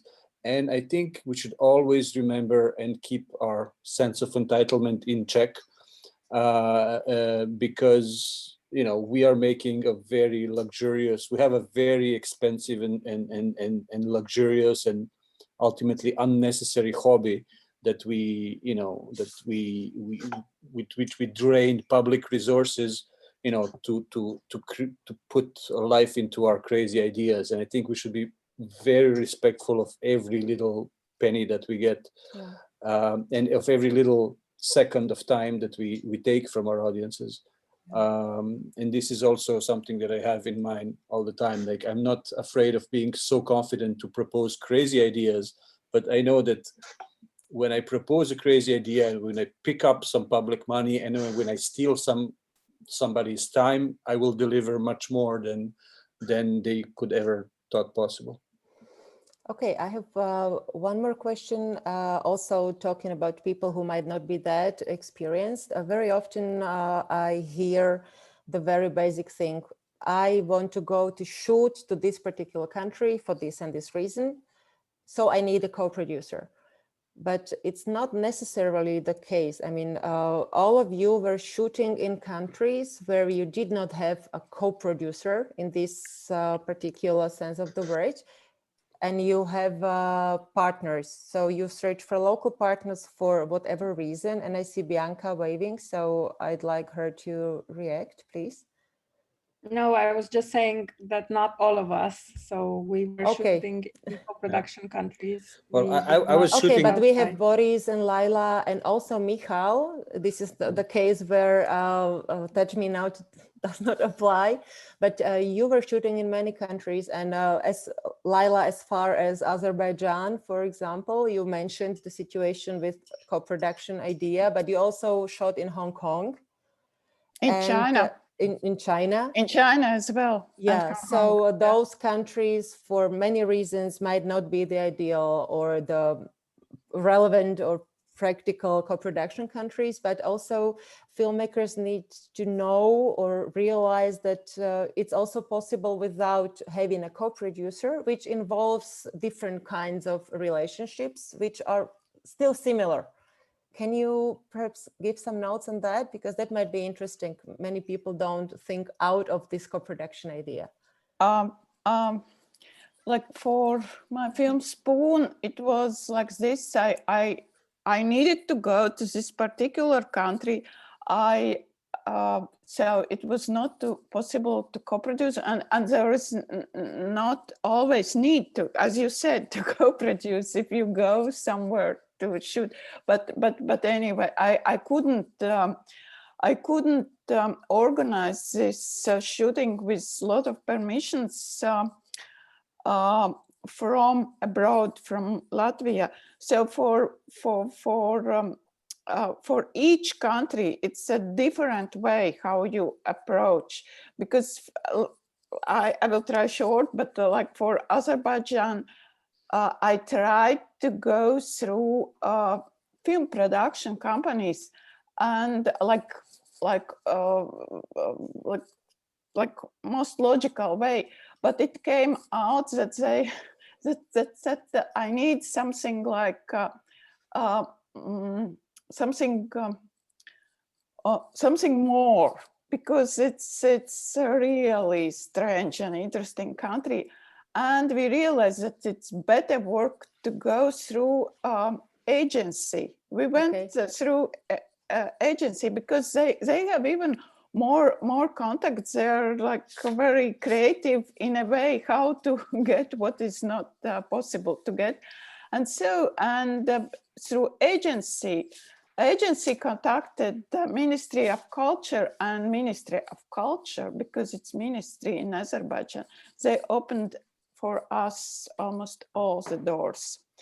But for China, it's again a different story. When we contacted production companies, and it came out that to pay for fixer or for location manager, it's too expensive. We can't do it from our budget of documentary film.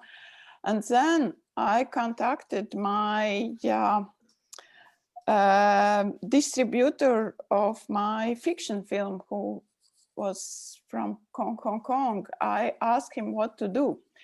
And he suggested to me one woman who never worked with film, but who was working with just companies. And so she, without any knowledge about what is film, she was so great location manager. And okay. Yeah. So you basically find yourself around, which is a special case for countries that are very exotic for us, Azerbaijan, China. Thinking of Michal and his potential projects, this might be very useful for you if you go and shoot in Egypt and further east. But I think Boris is also someone who has a say in this. At the same time, I may also again drop a point, which I noticed in our countries, in our region, that very often you find companies in the copyright of the film, which are actually not real co-producers, but in reality, in our reality, there are technical servicing partners who actually provide something as contributions in kind in return of a percentage in the C.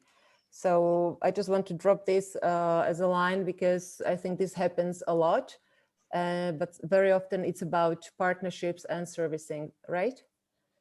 Yes, especially in those countries that don't have an established financing infrastructure. And I'm part of the evaluation committee of Creative Europe single development projects, and I get to see a lot of the papers, the financing structures. And it often happens that in some remote countries, they rely on certain, line producers, local producers, who are usually providing logistical support, permits, access to archives, basically everything other than cash.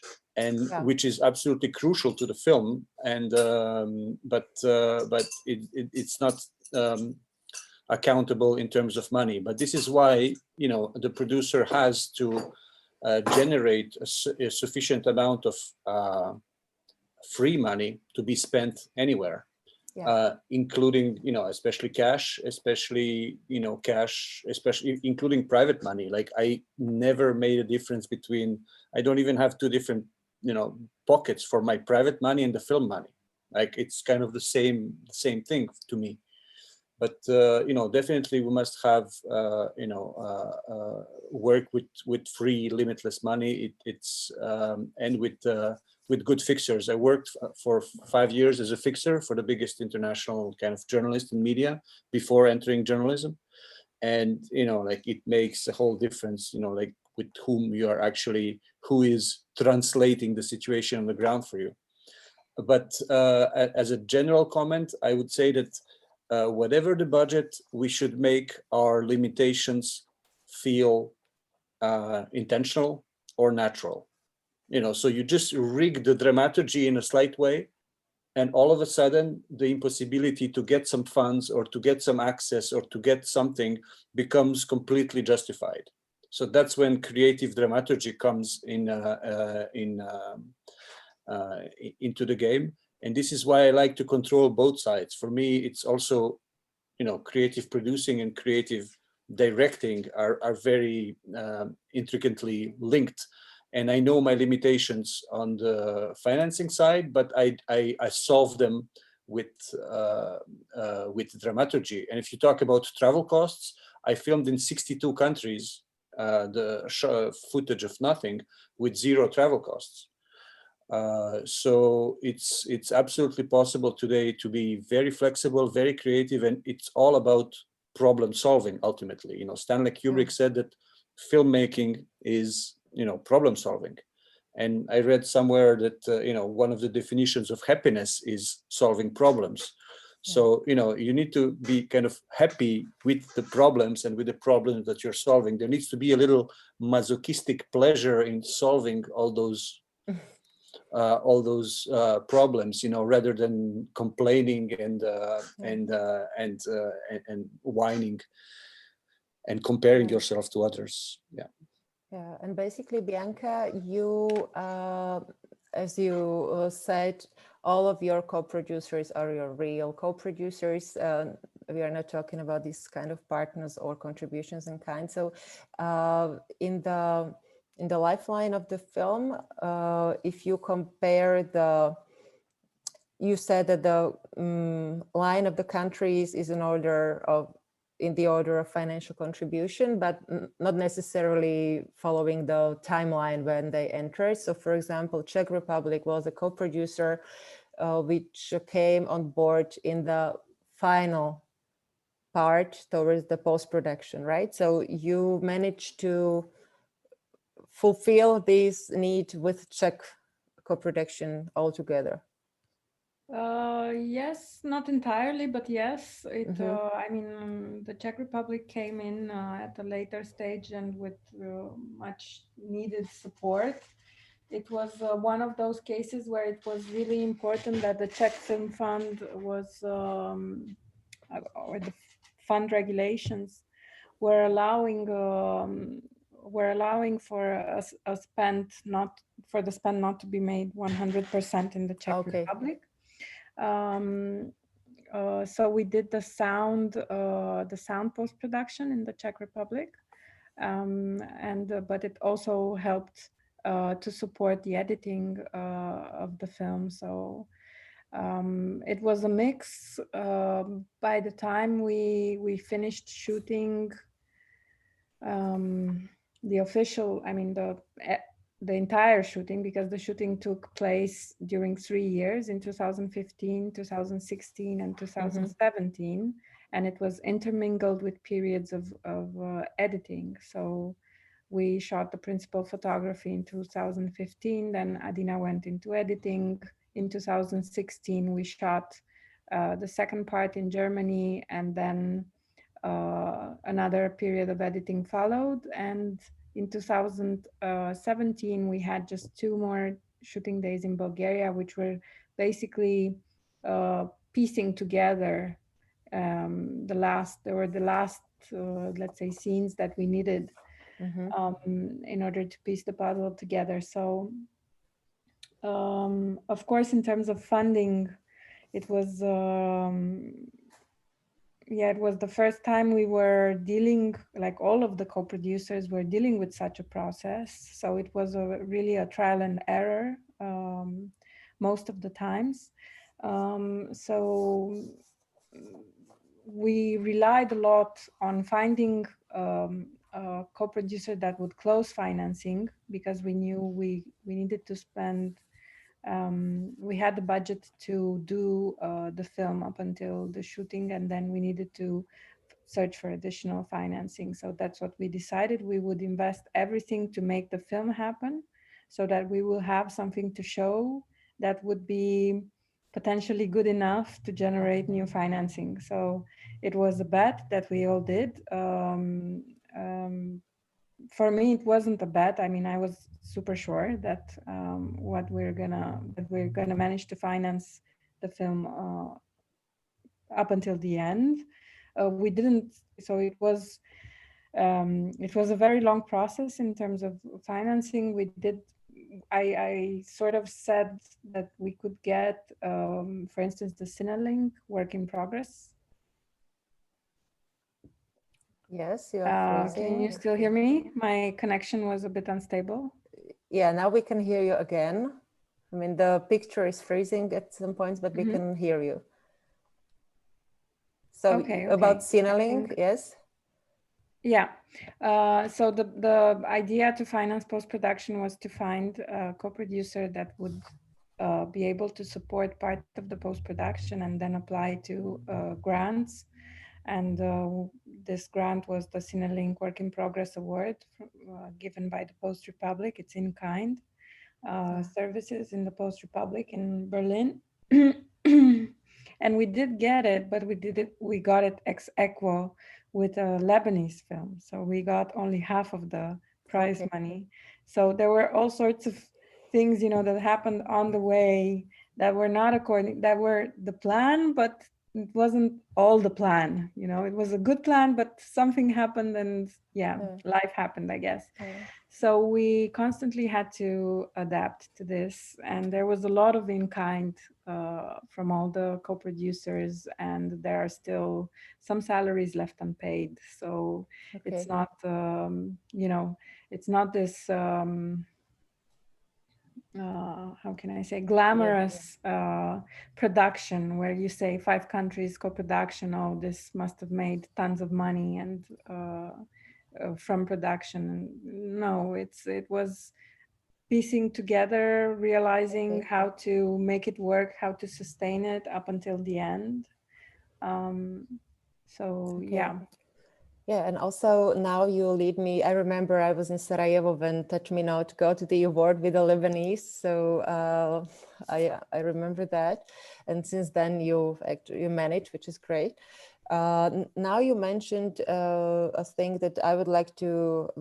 It's actually already 4 o'clock, but if you allow me, I still have at least 2 questions I would like to ask, which we already tackled and can be a very practical look, because when I looked at your projects and I keep mentioning the copyrights, and this is I think it's very important also for people to realize that the more copyrighted partners you have with contracts, the more obligations you have after your film is finished, and possibly reaches 0 and then starts probably earning money or receiving something back. Boris already mentioned with his approach that you want to keep all the control and try to buy out your partners. The others possibly are bound with contracts with local broadcasters, your co-producers, which is always about dividing the shares. And very often even students who are happy graduates don't realize what it actually means, that you make a film and it's paid for, it's out in the universe, and at some point you have obligations to fulfill. So would you say the less CEE partners, the better? Because if you have 7 or 10 with copyright priorities and copyright questions, it may be difficult, even long after the film has been done for you.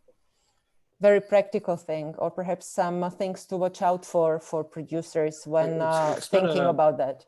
It's not a question of numbers. I think it's a question of clarity of relationships and simplicity. That's why I really try to make things super simple. Like I wrote the contract with Iggy Pop like on half a page, and it passed. And this is I really try, and also try to make my accounting also very simple. You know, like I don't go into every like it's like big chunks of usually fees paid out to people. Like little small bills, skip it. You know, like don't make life complicated. And the number of partners, like it's usually either museums or institutions which give you like a generous grant and are very flexible in accounting, or televisions which are only pre-buying the film with no editorial control. I don't give out editorial control to them. Okay. The biggest compromise I make is I make a 1-hour version instead of the feature-length version. I make both versions for some televisions. I mean that insist on that, but it's usually I edit the film in such ways that it's super easy to do that. Sorry, Boris, I skip. I think this is also a very important point, that you need to think of versioning as well. This is a very common thing with films that have a broadcaster on board. Not necessarily 100% always, but some people are surprised at some point that I have to re-edit or deliver shorter version. Sorry, exactly. now continue. No. It's an important question, also especially for broadcasters. But this is why but it's also for festivals. And I think the whole question of translating the films is very delicate. And in my previous films, Goodbye, How Are You? I made sure that I would reduce the baroqueness of my language, of the narrator, in such a way that it could be translatable in every possible language easily. Okay. In the new film, it's much trickier because nothing speaks in rhymes all the time. And I said, okay, in this case, everything will go into the English master version. I still had 40 translations. Some of them are trickier than others. Some of them are rhyming, some of them are not. But I think in general, what people should do is think about the idea that, ambitiously think about the idea that their film will be seen all over the world. It will be seen on small screens, it will be seen on big screens. And it's, people need to take into account the idea of reading subtitles and going up and down, which is also like a mentally demanding thing. They should take care of not of the lower third of the screen where subtitles are. That's also a very important space for subtitles. And if the action happens there, it's also quite tricky. But I've never, in terms of restrictions from financiers, no, like it was either pre-buys from televisions, generous unlimited funding from unrestricted funding from institutions, and film funds. I think you need to be very smart in presenting the budgets. You need to craft the budget in such a way that all the unexpected things that happen during documentary film production can fit in your budget. Because that's what the problem is. They all ask you to justify your project for the last 3 years based on a hypothetical budget that you made, 3 years before.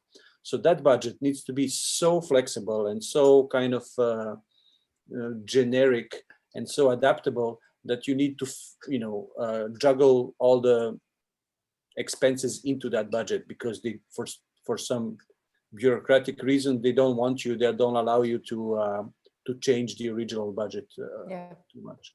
So financing is there's a dramaturgical, there's a budgetary, there's a linguistic, all these barriers play in mind. And I think that's why it's so important that even directors should do the full production circle at least once, just to understand all the angles of the issue. After that, it's a question of character and diplomacy. Yeah. Would you like to comment on this particular thing, or did Boris cover everything? Lila, I think about versioning with Lila and subtitles in Spoon. We don't have to talk. Yeah. There's Michal? one thing which was a bit surprising for me in the end, because we had 3 countries and 3 televisions as co-producers in the end. Actually, I was doing like 60 exports. I thought I will kill myself. It's like terrible, like, different.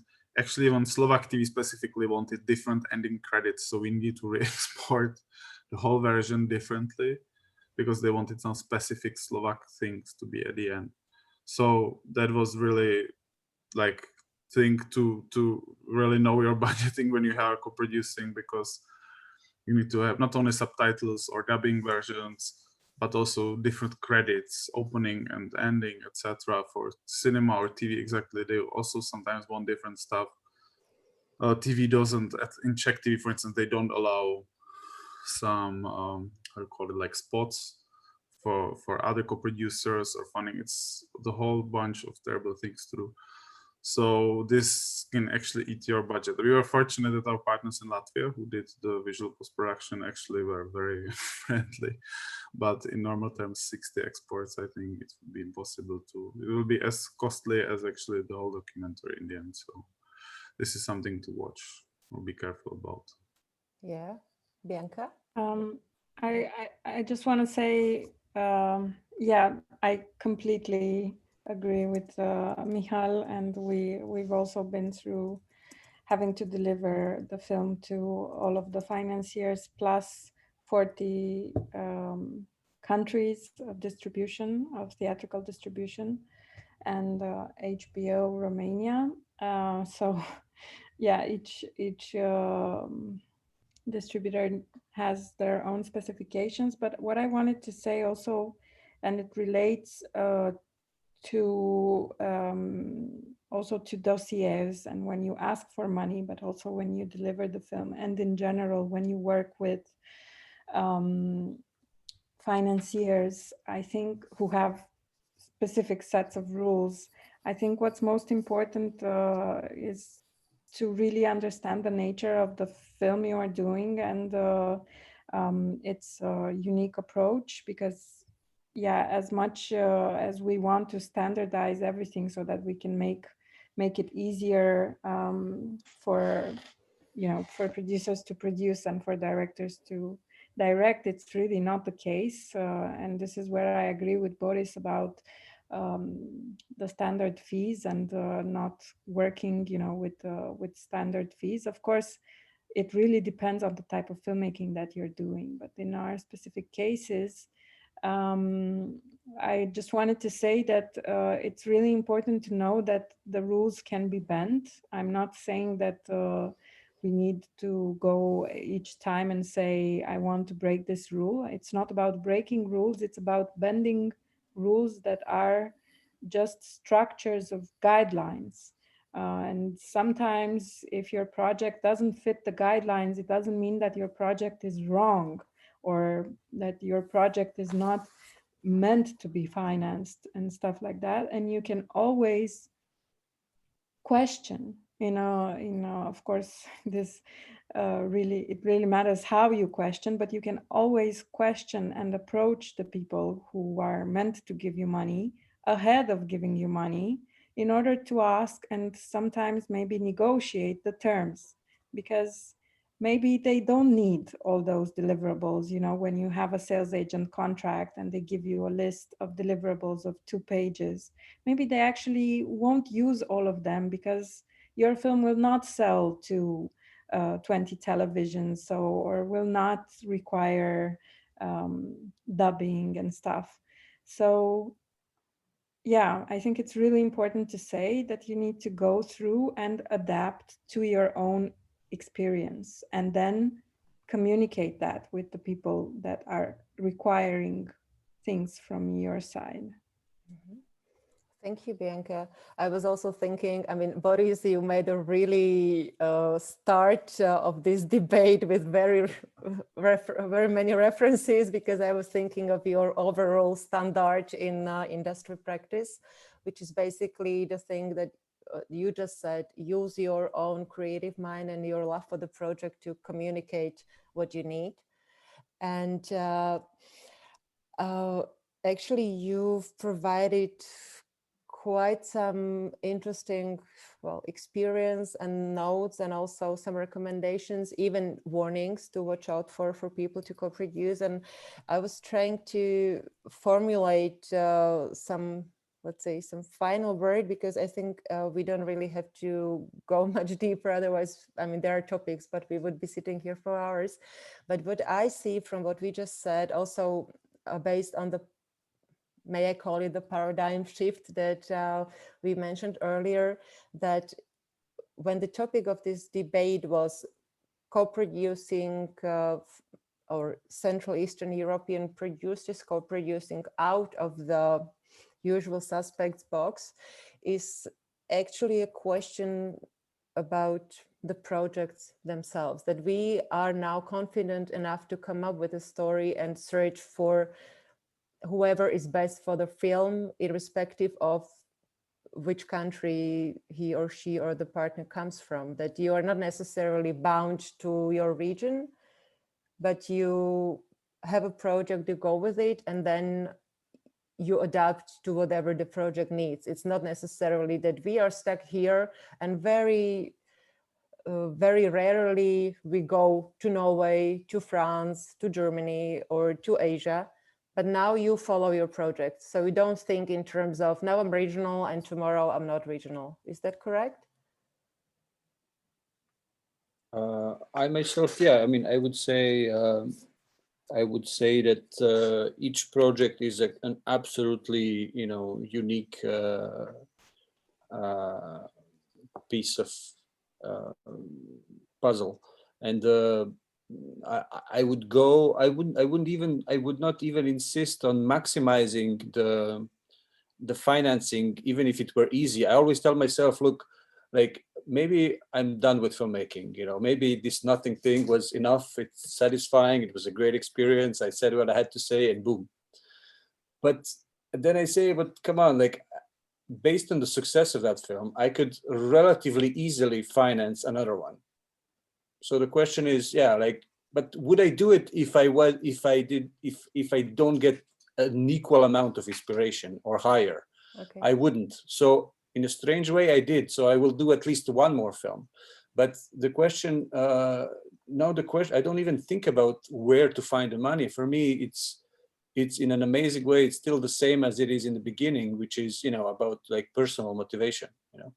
And just because this, you know, filmmaking world is such a bubble, and just because lives are so, you know, getting so crazy, I'm super ready to, you know, leave this whole filmmaking world, you know, after each film. This is how I produce everything. Like, I don't have, you know, employees, I don't have running costs, I don't have, you know, equipment that I need to recoup the costs from.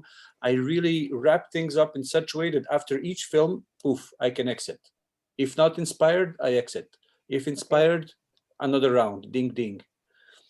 Okay, so you are not that much bound to the structure, as I understood, but let's say also that we are free, but still, as there are certain standards that are still kept, as Bianca said, and that's very much rule in all of our countries and also in whole of Europe, that there is a very crucial thing is the local support, that you still need to have the local fund or the broadcaster that actually helps you reach out. So this is something I will just say one last word. I think Yeah.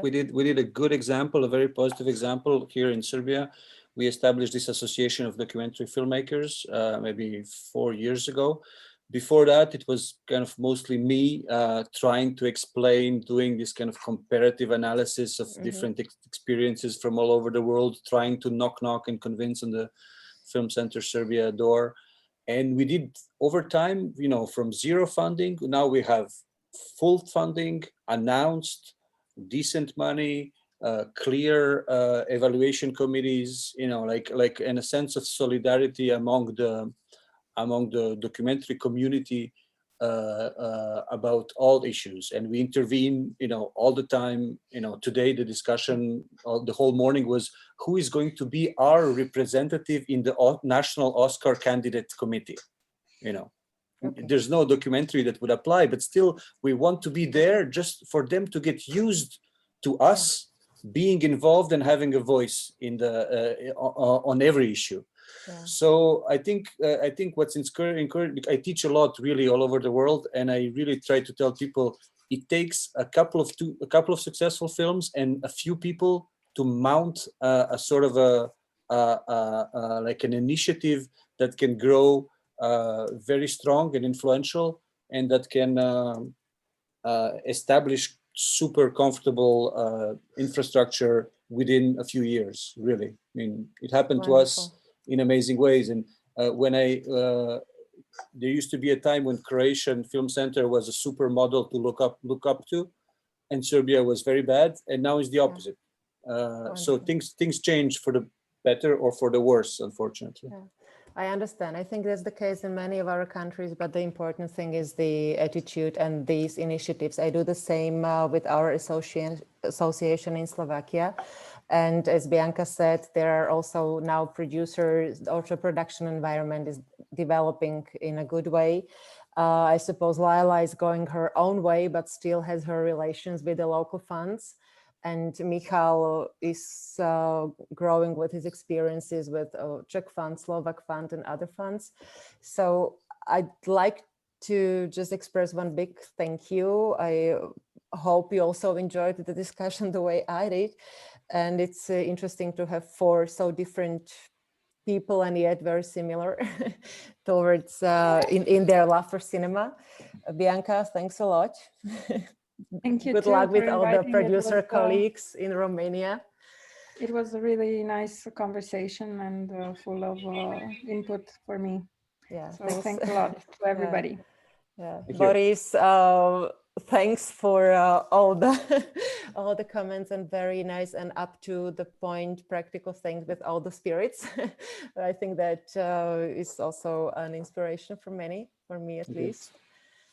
Lila, you were mostly listening, but I think the things you said also gave a specific idea and a specific approach for authors that they can trust themselves in really not making compromises in their artistic view. And I really enjoyed Spoon, and I think I stopped using them at all.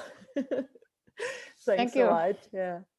And Michal, thanks also for the film and for co-producing with Slovakia. So I still hope you keep it regional and also out of the box. So there is no other way, of course. So yeah.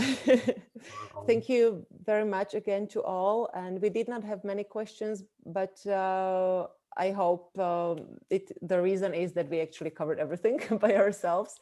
And I would like to thank Jarmila and Daniela again. And let's hope that this discussion will also give some people new insight and motivation to co-produce and make good films, first of all. Thanks a lot. I pushed the red button now, okay? Bye. Bye-bye.